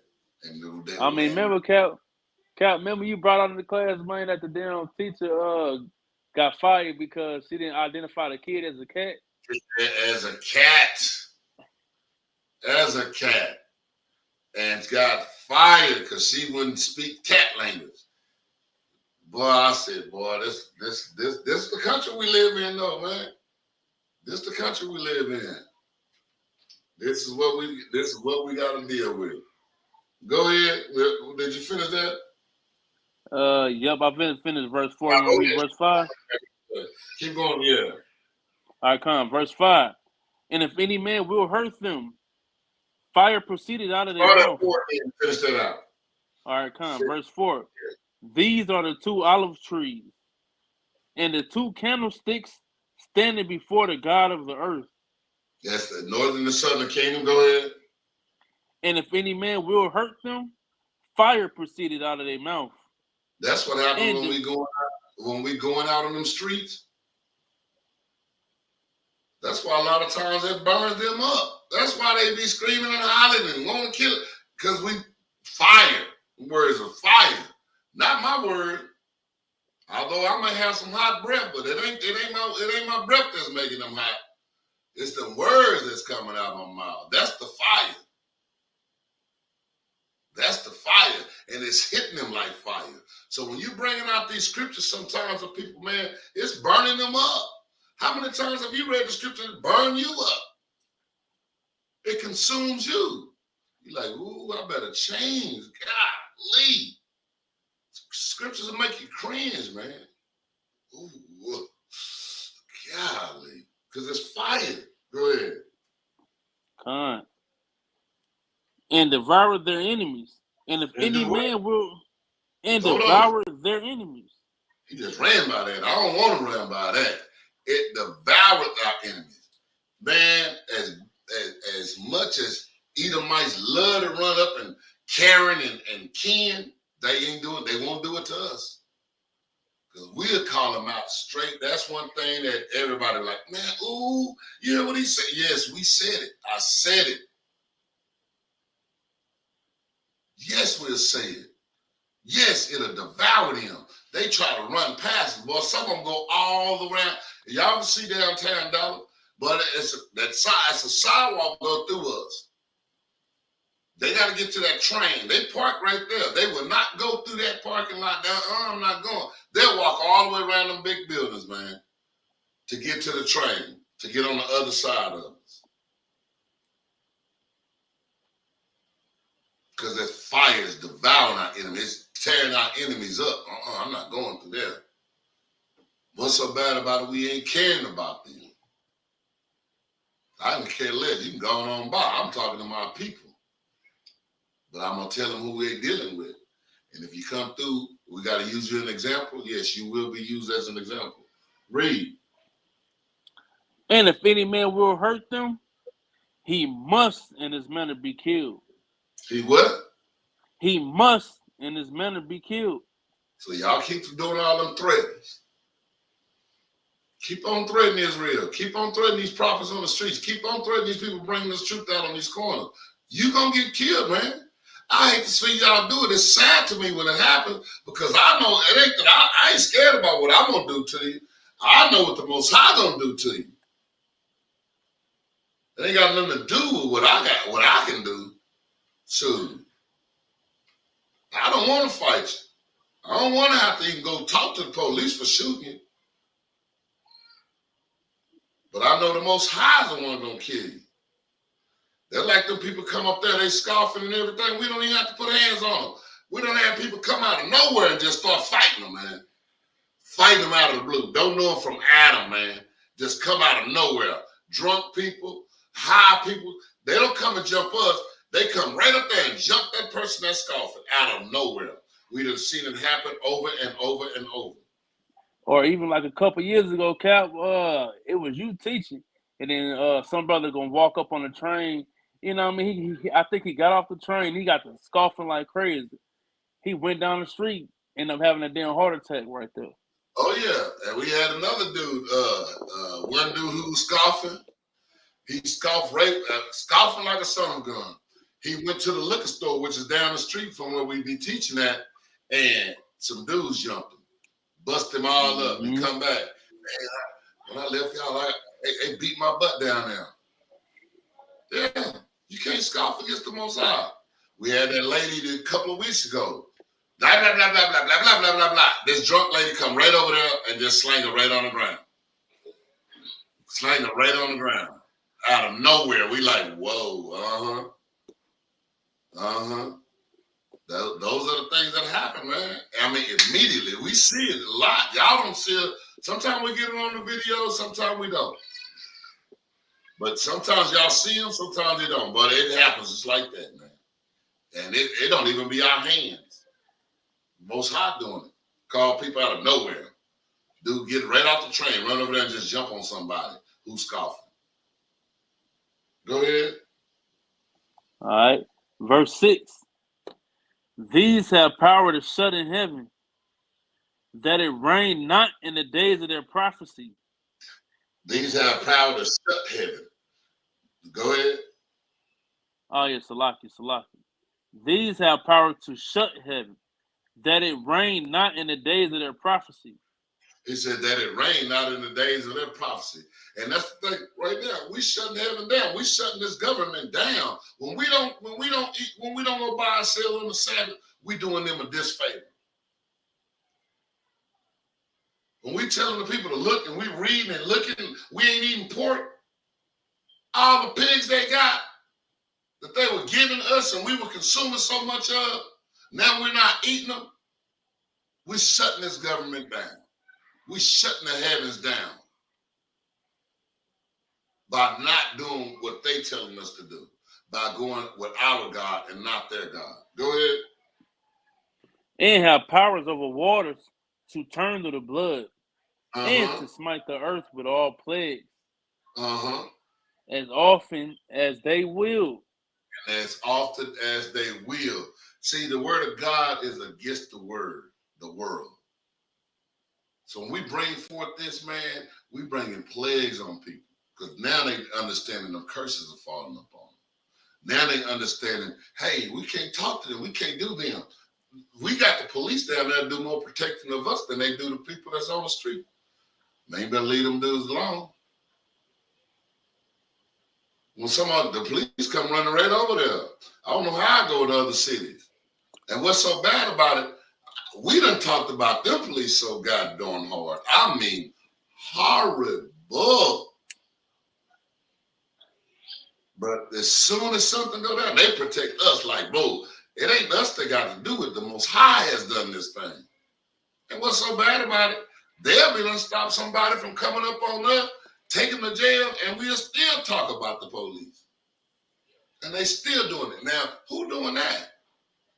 It ain't our power. I know for a fact, I know a lot of them can't stand me, period. But at the same time, they can't stand me, period. But at the same time, they still protect us like as if we hired them. But it ain't nothing that we done. It's because of what the Most High done. Go ahead. All right. Verse 7. And when they shall have finished their testimony, the beast that ascended out of the bottomless pit shall make war against them, and shall overcome them and kill them. That's what they're doing right now. They're making war against us. Go ahead. And their dead bodies shall lie in the street of the great city, which spiritually is called Sodom and Egypt. where also our Lord was crucified. And that's what we crucify the Most High, because we want to accept Yahweh Shah. We want to accept Christ. We accept Christianity, but we don't accept the Christ of the Bible. We crucify him. Go ahead. Yeah, because his color don't matter. He's all colors. He came to die for everybody. You know. Verse 9. Say And it they are again. the huh? No, I said, you know how. No. Say what you were saying. Oh yeah, I Go ahead. am. You You know sound good now. Go ahead. how. Okay, Salaki. You know how everybody. You know when they say that our Lord was crucified, that's going into lying and saying that Christ was all colors. Christ came and died for everybody. We're literally killing his real image. You know, not us, but this wicked ass world is literally killing this image. And they crucified him. Nah, I don't want to believe that one. I take the white one. I take the old homosexual. That's what they'll take. And then that's what it said. He said Sodom and Egypt. He said, which is spiritually called Sodom and Egypt. And if you don't understand America and it's sodomizing that it's got all over the world, that they got more rights than, boy, they surpassed us on rights as far as the black. If you want a lot of rights, you probably need to be black and homosexual. If you really want some rights up in America. Because they got a lot of them now. They done surpassed. They got the ones that black, and now you done add the other ones that now you're homeless. Oh man. Then it says Egypt, which is bondage. And we still in this bondage to this day. Go ahead. All right. Verse 9. And they are the people and kindreds and tongues and nations shall see their bodies 3 days and a half. That's the 350 years. Go ahead. And shall not suffer their dead bodies to be put in graves. And they that dwell upon the earth shall rejoice over them. They rejoicing. They don't mind. That's like, you know how when we watch the news, I don't know if y'all used to watch the news, but when they saying something about a crime, something bad happened, and I remember we used to be sitting up there literally going, man, I sure hope that ain't a black dude. Boy, when you see a white dude, you be like, yeah. You know what I'm saying? Yes. Yes. You know, and that's what they doing now. Every time they see us, that's why they do us like that. That's why they make us, when it comes to us being on those TVs, they give us a bad, terrible image. Terrible image. Go ahead. And shall send gifts one to another. Because they send one to another. Oh damn, Salaki. Go ahead. Because these two prophets tormented them that dwell on the earth. We torment them. It's gonna be a time when they're gonna be coming at the prophets on the streets. Jacob Shuffle, where they're gonna be trying to kill us. They're gonna be killing us. Why? Because we giving these people, man, y'all don't think there's a lot of stuff going on on them streets. A lot of people don't, but they do. A lot of times it's not us, our people that see and hear the things that we bring out. Our people ignore them. But these other nations hear it, and they hear it loud and clear. This is a torment to them. They like, my goodness, man. And then not only that, they hear it coming out of the Bible. And it's a torment to them. Go ahead. And after 3 days and a half, the spirit of life from God enter into them. After 3.5 days, after 350 years, the spirit of life of God entered us. We started waking back up as a nation of people. We started understanding who we were. Go ahead. And they stood upon their feet. And great fear fell upon them which saw them. And now we standing up on our feet. They in fear. I see them when they live on them trains. Boy, they be one of them doors that hurry up and close. When they sitting on them train, their mouth is dropped on the ground. Can't believe that what we saying is like fear, and we stand bold, man, and they looking like, man, who are these? I see them all the time when WFI Sons of Thunder, when they out there, it's fear of those people. That's why I look at even the Sons of Thunder in Atlanta. When they have, I see how the people walk off, man. They speed up past that on that sidewalk area. They don't take their time going through there. When Sakari out there, boy, they try to hurry up and get through there. That's fear. They fear. In fact, they won't even turn their head. You can say, hey, I could have been telling him a train was coming. He won't even know. Because they fear. They just want to get by. Just get by. Go ahead. All right, verse 12. And they heard a great voice from heaven saying unto them, come up hither. And they ascended up to heaven in a cloud, and their enemies beheld them. And that's what they're gonna see when the Christians call it the rapture. We know when them chariots come, they're gonna be like, hey, where they going? Yeah, it's time that fight to go down. Them bombs finna hit. The enemy's gonna see us take off. They ain't gonna like that. They ain't gonna like that at all. Let's go to Zechariah chapter 4.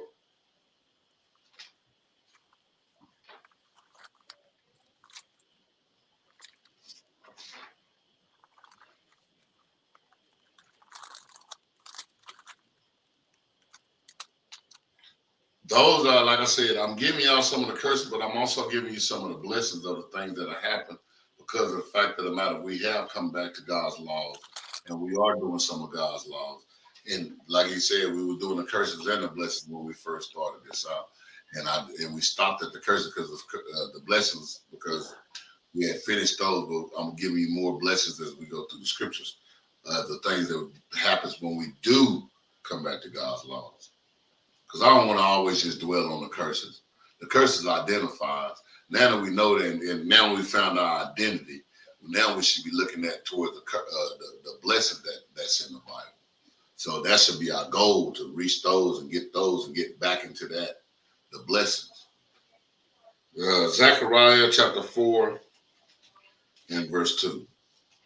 All right, Con. It's the book of Zechariah, chapter 4 and verse 2. And said unto me, what seest thou? And I said, I have looked, and behold, a candlestick all of gold, with a bowl upon the top of it, and his 7 lamps thereon, and 7 pipes to the 7 lamps, which are upon the top thereof. He said the candlesticks of gold with a bowl on the top of the bowl, and the 7 lamps thereon, and the 7 pipes to the 7 lamps, which is the menorah like we got right here. Go ahead. Verse 3. And 2 olive trees by it, one upon the right side of it, and two olive trees by it. And we already learned what the olive trees were. The olive trees is the northern and southern kingdom. 2 of them, one on one side, one on the other side of the menorah, with the 7 spirits that's lit up to the 7 churches, to the 7 spirits of the church. Read. One upon the right side of the bowl, and the other upon the left side thereof. One on the right side, one on the left side. Go ahead.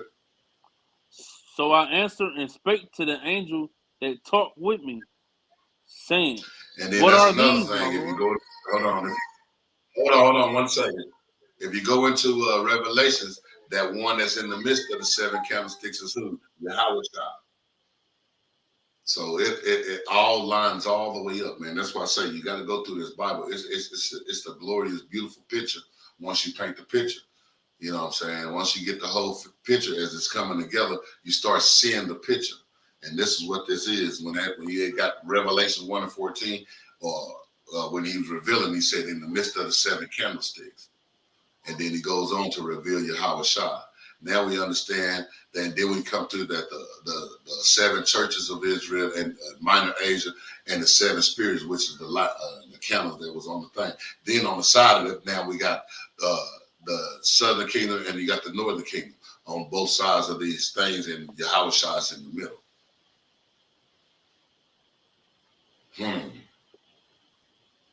Kind of crafty. Boy, the Bible is great. I'm telling you. Go ahead. Verse 5.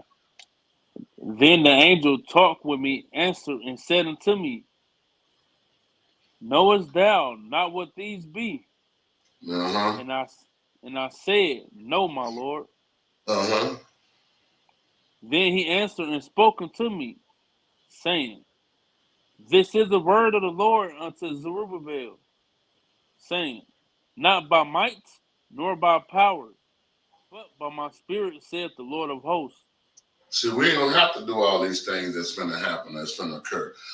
As long as we start coming back to God's law, statutes, and commandments, it ain't gonna be because we don't gotta go out and have every gun. We ain't gotta go out and lift all the weights. We ain't gotta go do all that stuff in order to get this kingdom. He said it's not by might. It's not gonna be by power. So we gotta be like, hey, soul brother. No, it's gonna be by his spirit. That's why he's giving you the example when he said the 7 spirits that upon the 7 golden candlesticks. And on those sides, you're going to have the northern kingdom and the southern kingdom. And Yahushua in the middle by his spirit. This is how we're going to take the kingdom. But we're going to take the kingdom because we're going to get the might by the spirit. We're going to get the power by the spirit. Read. Is that it on that? No, that's all I needed. That's all I needed on that. That's all I needed. Hey, my bad, Captain. I think it's like a little delay on my end. That's why, I'll be a little thrown off with the reading a little bit. Yeah, no, don't worry about it. Okay, just try to concentrate on when you read. Don't worry about it. You sound pretty good on my side. Just every now and then you went off and then you came back on also. So.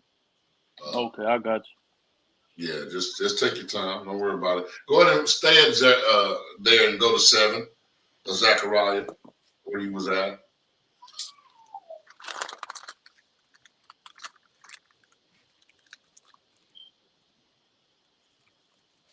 All right.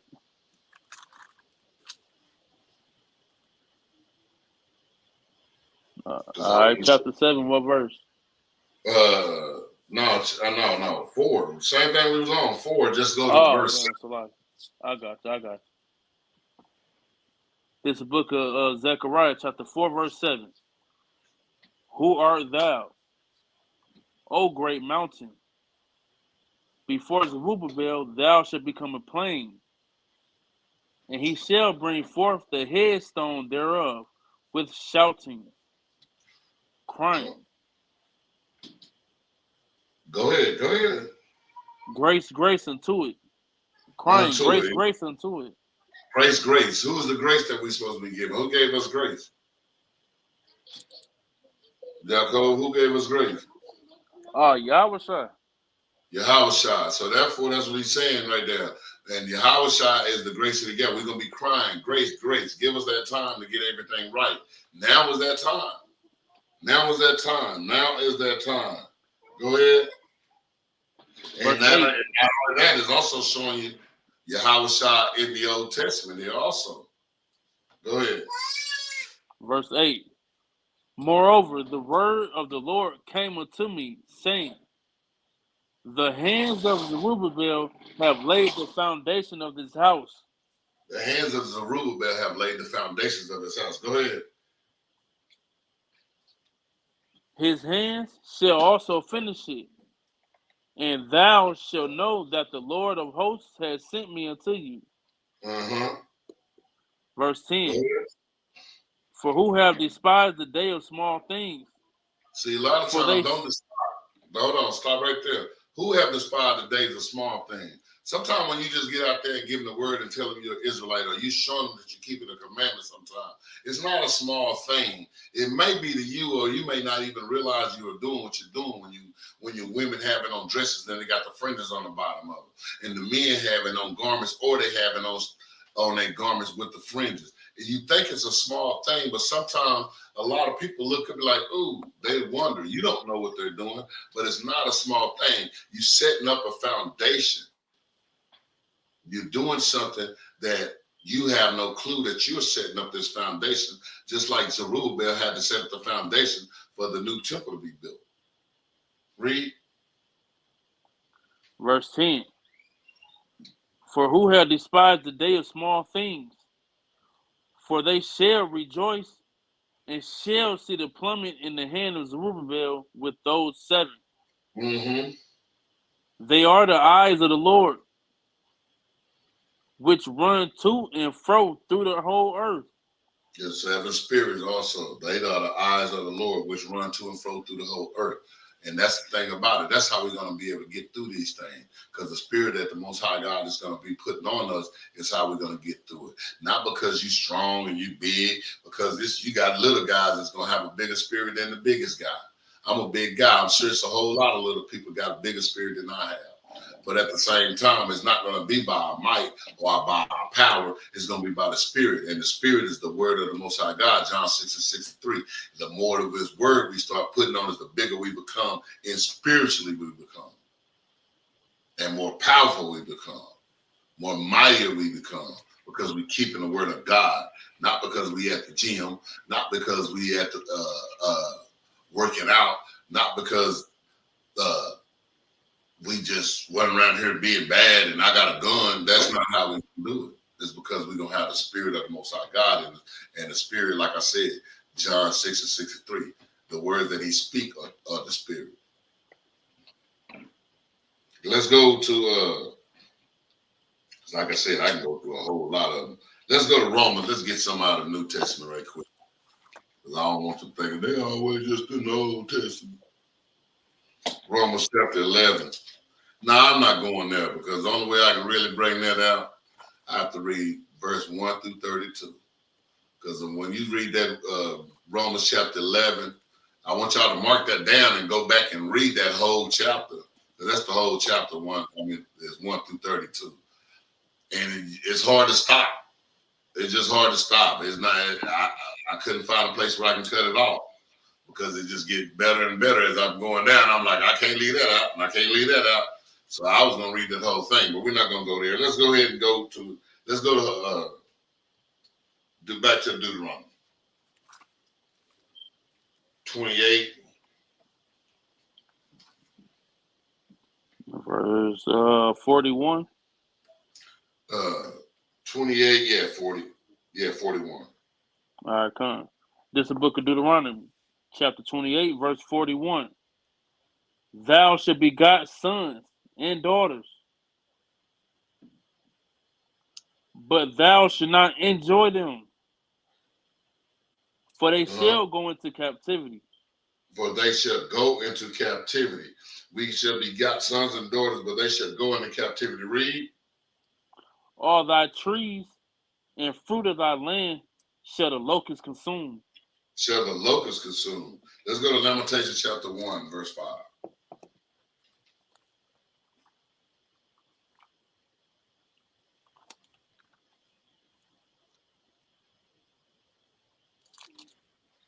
All right, this is the book of Lamentations, chapter 1, verse 5. Her adversaries are the chief. Her enemies prosper. For the Lord have afflicted her. Go ahead. For the Lord have afflicted her for the multitude of her transgressions. Her children are gone into captivity before the enemy. They what? Her children are gone into captivity before the enemy. And that's what that's what happened to us. We're going into captivity before our enemy. We are in captivity yet this day, and by our enemies. Read that one more time. Come. Her children are gone into captivity before the enemy. And from the daughter of Zion, all her beauty is departed. And that's a lot of times we lost our beauty because we lost our heritage.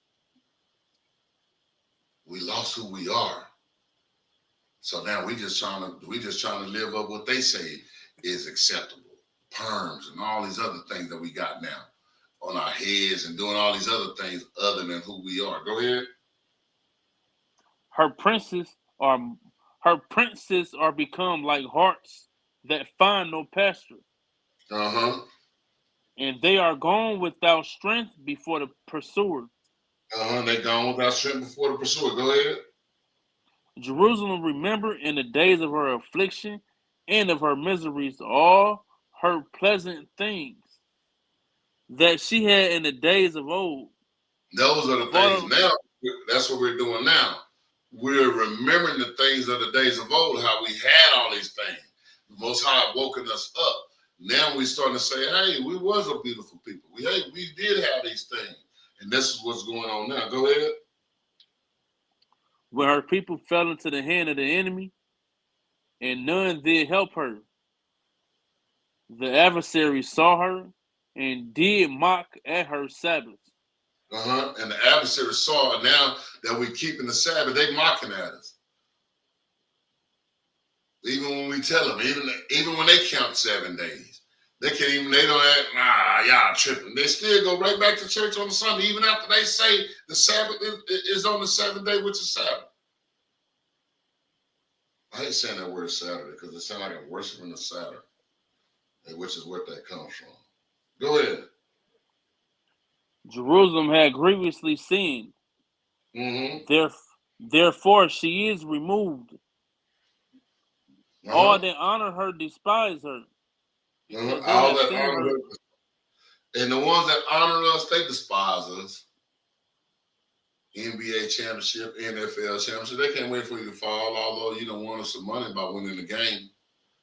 But they can't stand you. As soon as you crash, as soon as you out there, as soon as you take it out of that stadium, as soon as you take that uniform off, they don't like you no more. But they love you as long as you come and giving them all their autographs and doing what they want to do. And they're gonna take your autograph and sell it anyway and make more money off of it. Go ahead. Because they have seen her nakedness. Yea, she Mm-hmm. sigheth and turneth backward. Uh-huh. Go ahead. Her filthiness is in her skirts. She remembered not her last end. Uh-huh. Therefore she came down wonderfully. And this is our She enemy. They coming down. They don't remember their end. They don't look at the things that's gonna happen to them. Well, we didn't look at the things that was gonna happen to us. Go ahead. she had no comforter. O Lord, behold my affliction, for the enemy have magnified himself. He said, behold our affliction for the enemy. Our sins have been known and shown to the world. And now we walking around here like we ain't did nothing wrong. No, you need to understand. We need to go back and repent and come up out of these sins and come back to our God. Because our enemy, he magnify himself. He making himself look gorgeous and beautiful and everything all good about him when ain't nothing good about him. But our people taking it up as they some great people, as they are superb people. Let's go to, we can go back to 41 and 42. I want to read that again. I got All right, so many. come. I need to stop doing that. This is the book of Deuteronomy, chapter 28, verse 41. Thou shalt begot sons and 40, daughters. let me get 42. I want 42. All right, come. Verse 42. All thy trees and fruit of thy land shall the locust consume. So the locust consumed. And that happened in 70 AD. And we'll go to Luke chapter, Luke and what is that? 21.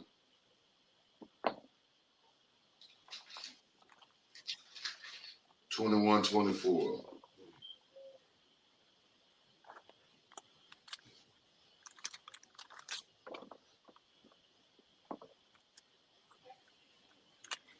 This is 70 AD, which is the time this occurred. And I'm on after this right here. Where are we at? We have 42. Yeah. After this, we're gonna start next week on this because I'm about to end this class here in a little bit. Yeah, go ahead. All right, this is the book of Luke. You said Chapter 20 and 20. 20. Salakia, 21. can you repeat that? Luke chapter 21, verse 24. All right, come. This is the book of Luke, chapter 21, verse 24.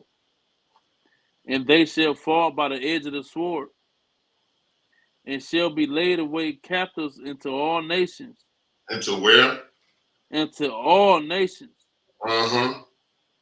And Jerusalem shall be trodden down of the Gentiles, Uh-huh. until the times of the Gentiles be fulfilled. And that's what happened to our land. And that's one of the curses. That's the curse that was talking about in 42, where we were gonna lose everything. And then that's another cut because it says Jerusalem shall be trodden down by the Gentiles until the time of the Gentiles has been fulfilled. Meaning the Gentiles are still running the earth. So that means it's still fulfilled. That means the people in the land of this day can't be the people of the Bible, because the fact of the matter is those Gentiles are still running the earth today, and Jerusalem is still trodden down, and it was going to be taken over until the time of the Gentile will be fulfilled. And right now, the Gentiles are still running things. So the people in the land are not the people according to this Bible. And let's go to Nahum chapter 3 and verse 1. All right, this is the book of Nahum, chapter 3, verse 1. Woe to the bloody city. Woe to the what? Woe to the bloody city. Woe to the bloody city. The bloody city is America. This is all this murder that's going on. Our people get murdered by our own people. Our people get murdered by cops. Our people are getting murdered by diseases, abortions, car accidents, sickness, and we get murdered. This is a bloody city for us. Go ahead. Woe to the bloody city. Go ahead. It is all full of lies and robbery. It's what? It is all full of lies and robbery. It's full of lies. You can vote Democrat or Republican. It don't matter. Both of them lying. Don't matter which party you go and decide to vote. You ain't getting them lied to. The media lying to you.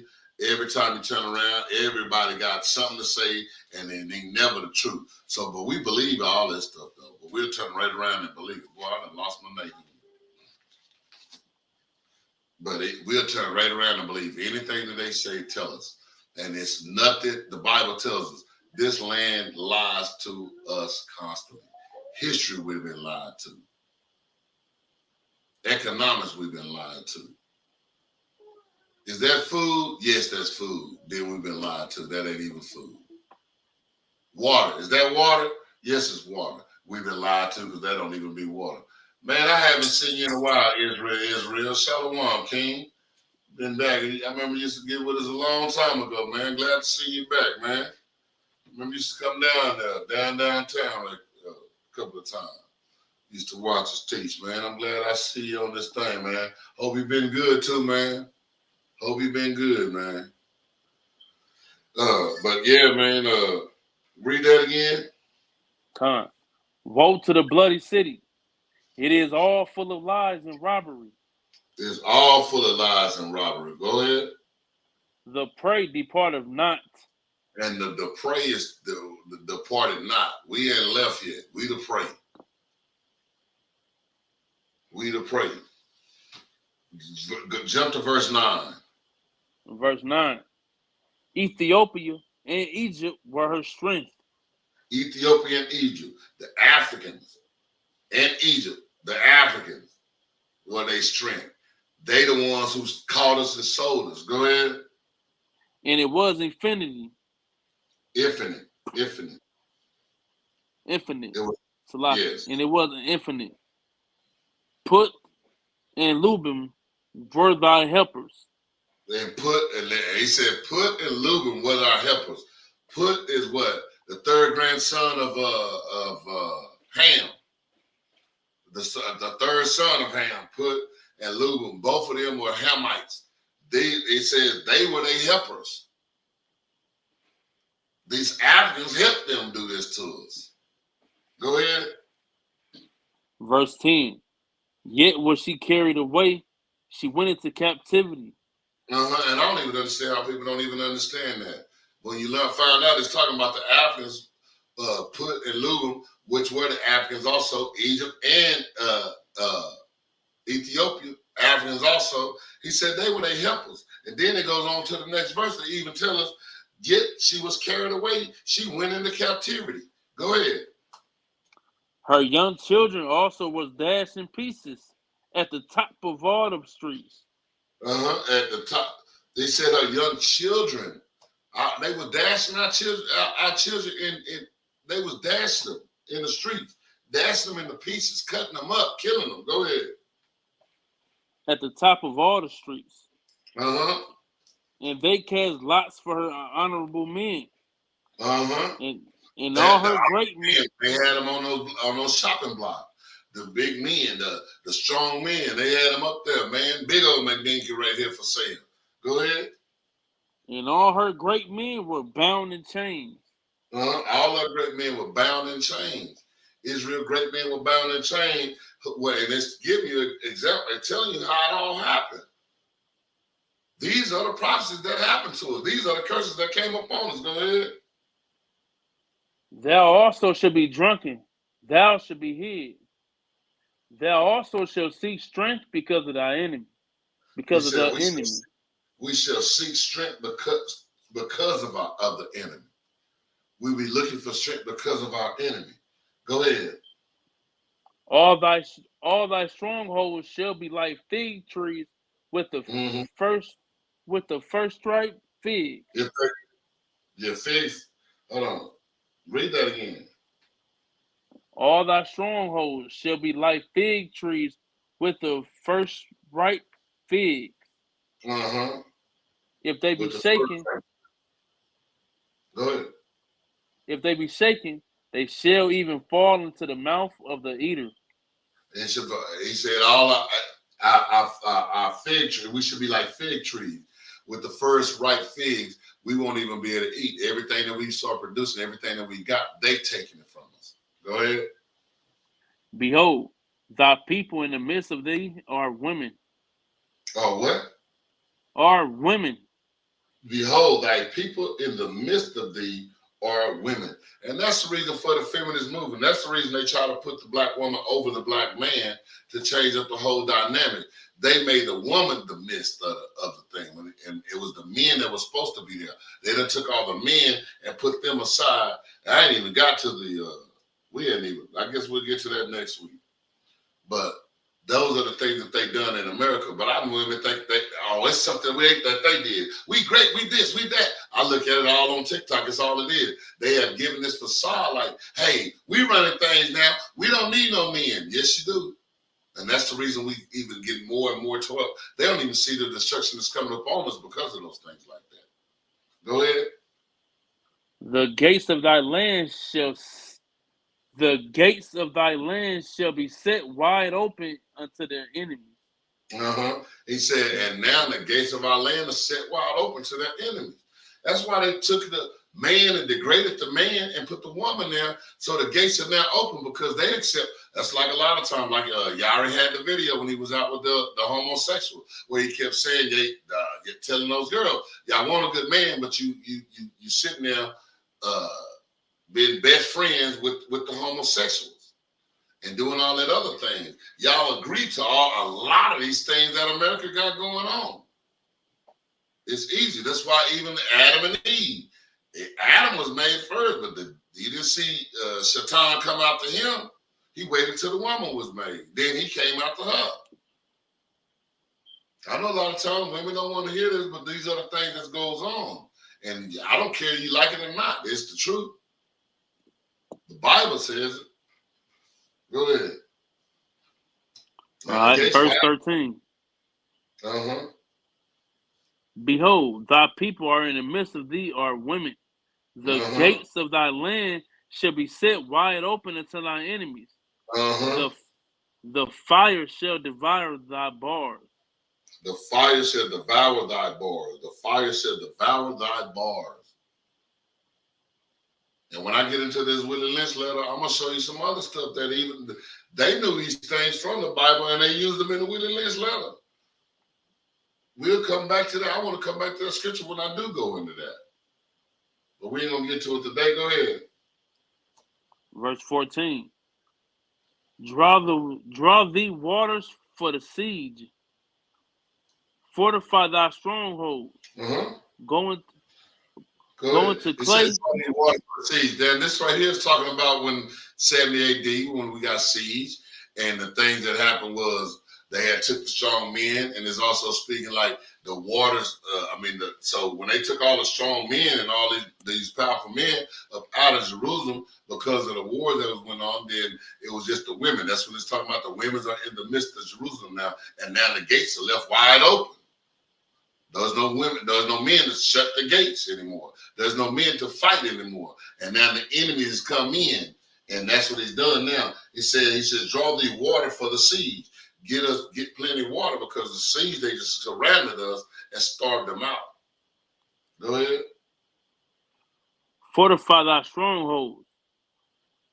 Go into clay and tread the mortar. Make strong the brickling. Verse 15. There shall the fire devour thee. The sword shall cut thee off. It shall eat thee up like the cankerworm. Make thyself many as the cankerworm. Make thyself many as the locust. And that's what they did. They came up with a whole lot of people. While we were left, we were supposed to be fleeing, but the ones that were poor, they couldn't stay behind. So they took a lot of the strong men that had caught them, and then the ones that was fighting the war, because this war lasted from 65 AD to 70 AD. And like I said, we'll go back into, I'll go ahead and read that. Yaakov, go ahead and give me a law. All right, come on. But I'm going to go ahead and read this. This is the Babylonian Timbuktu, the book that we were in the other day. And this is page 84. And it says, in the year 65 BC, the Roman armies under General Pompey captured Jerusalem in 70 AD. General Vespasian and his son Titus put an end to the Jewish state. This actually started, they finally captured, it started in 65 AD, and it went on for 5 years. From 65 to 70 AD, when they finally captured them. I mean, they had it in the siege. They was fighting back. What little men that was fighting that was still remaining wound up getting killed and taken up out of the city. That's what it's talking about. They were left with the women in there, and the gates were open at the time. So, and it says, Titus put an end to the Jewish state with great slaughter. During the period of the military governors of Palestine, many outrages and atrocities were committed against the residue of the people. During the period from the Pompey to Julius, it has been estimated that over 1 million Jews fled into Africa, fleeing the Roman persecution and slavery. The slave market was full of black Jewish slaves. And we'll get off into that because I wanted to bring that out also when we get down to Deuteronomy 28:64 and showing how we got scattered. But bring that law out if you don't mind. And this will be the last thing we bring out tonight, and we'll start back over. Remember, mark that part. We'll be back at Deuteronomy 28:43, and we should be finished up next week. All praises. All right. The law today going to be Leviticus 18 and 2 through 4. Actually, I'm gonna start at verse 1. 18 what? 18 chapter 1, and we're gonna go down to 4. 18 chapter 1, Leviticus. 18 verse 1. Yep. Okay, go ahead. Go ahead. This is the book of Leviticus. Chapter 18, verse 1. Hold on. Now let me do this. I'm gonna read, you break it down. Is that cool? Yeah, that's cool.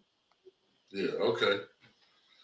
The book of Leviticus, chapter 18, verse 1. And the Lord spake unto Moses, saying, Speak unto the children of Israel, and say unto them, I am the Lord your God. Go ahead. So the Most High clearly said unto Moses, Speak unto the children of Israel, which is the Israelites, and let them know that He is only our God. He is not no other God. He is nobody else's God but ours. Go ahead. After the doings of the land of Egypt wherein ye dwelt, shall ye not do. Like, for instance, a doing of Egypt will be celebrating birthdays. The whole The whole stuff with the wedding rings, all that stuff come from the Egyptians. The same as that people that the Most High tell us do not do the doings of. Read. After the doings of the land of Canaan, whither I bring ye, shall ye not do, neither shall ye walk in their ordinances. So we are commanded to not walk in the ways of the heathen, the Canaanites, the Egyptians. You know what I mean? The Hamites, man. We are commanded to not walk in their ways. We supposed to walk according to the Most High law, statutes, and commandments. Go ahead and read 4. Ye shall do my judgments and keep my ordinances and walk therein. I am the Lord your God. So we are supposed to keep his judgments. Keep his judgments. Anything that the Most High command us to do, we are supposed to do that. Bottom line. Go ahead and read that again. Read that verse 4 again. Yeah. Ye shall do my judgments and keep my ordinances to walk therein. I am the Lord your God. So he only spoken to Israel. He is our God. He commanded us to not do the ways of the heathens. You know, not follow the ways of the heathens. The Most High God commanded us that. So these is the law, statutes, and commandments that we gotta abide by. It's more than just wearing fringes and just wearing, modest apparel. All right, we gotta keep these high holy days, and we gotta stop walking like the damn heathen, man. Yep. Is that all you wanted? Yeah, that's it. All that, all praises, man. I hope y'all had a good class, man. We just gonna finish this up. I just want to bring y'all through these curses that we had going on, man, and kind of go more into depth instead of for people just reading them and going straight through them and don't really take the time to really understand the things that's going on and pulling precept to show other people that the curses belong to us. And these are identifiers, and we're gonna get into that. We're gonna get into some more of the Babylon, the Timbuktu next week, some of the Apocrypha, and then some of the Willie Lynch syndrome. And we're gonna bring some of that out next week because I really want y'all to make sure. Hey, make sure that a lot of times, man. Hey, next week I want y'all to bring some people to listen to this Willie Lynch syndrome. If y'all haven't heard it, I'm gonna bring some of this stuff out, and I'm gonna do that closing that I did not read. I just read that today. That y'all, I promise you, you're gonna be mad when you hear what they actually saying at the end of this book. Is gonna really piss you off. It's gonna, boy, I'm telling you. I'm just hoping some of y'all stay calm and don't go back to the job and start slapping your boss around after you hear some of the stuff that they say on that thing. So on that note, we're gonna say shalom. No. Before we go, September 30th is the beginning. That would be the memorial blowing of trumpets. Is what we're gonna have, the memorial blowing of trumpets on that day. That'll be a high holy day. That'll be on September 30th. That will be I'm sorry, Salaki. September 14th will be the memorial blowing of trumpets. And that starts at sunset on that Wednesday and goes on into sunset on that Thursday. And that'll be the day we'll be having eating at school and stuff like that. I know some of y'all out of town and stuff and you can't get here, but this is how we do those things. We have a holy convocation at that time. And then September the 24th, which will be that 10 days after, which that will be starting on that sunset at the end of that Sabbath. When the Sabbath is over with, that sunset, we'll start fasting from that time on the Sabbath, that's Saturday, until sunset on Sunday. No eating, no drinking, or no taste in your mouth at that time. So we're gonna do that on that day. That's the Day of Atonement. Then on September the 30th, and this is gonna be September the 30th all the way through October the 8th, which is 8 days. We have a holy convocation on that September on that 30th. We'll be gathering together, having a holy convocation on that day, and then October the 5th through the 8th. October 5th, which is a Thursday, 6th, 7th, and 8th, which is 4 days. We'll be out in the woods and we'll be camping. Y'all need, if y'all want, make sure you get the numbers to call get the fees from Captain Benaniah, Captain Jerubal, or Captain Yari. I think those are the numbers that are on the screens at the bottom in the description. Or make sure you give us a call so we can give you the location, the times that we're going to be out there, the locations, and be able to pay your dues so we can go out having a good time, enjoy yourself away from all these luxuries up in these houses, and get out to the woods and go back to the woods and go back to the books that the Most High had normally had us in. So on that note, we're going to say Shalom. Shalom.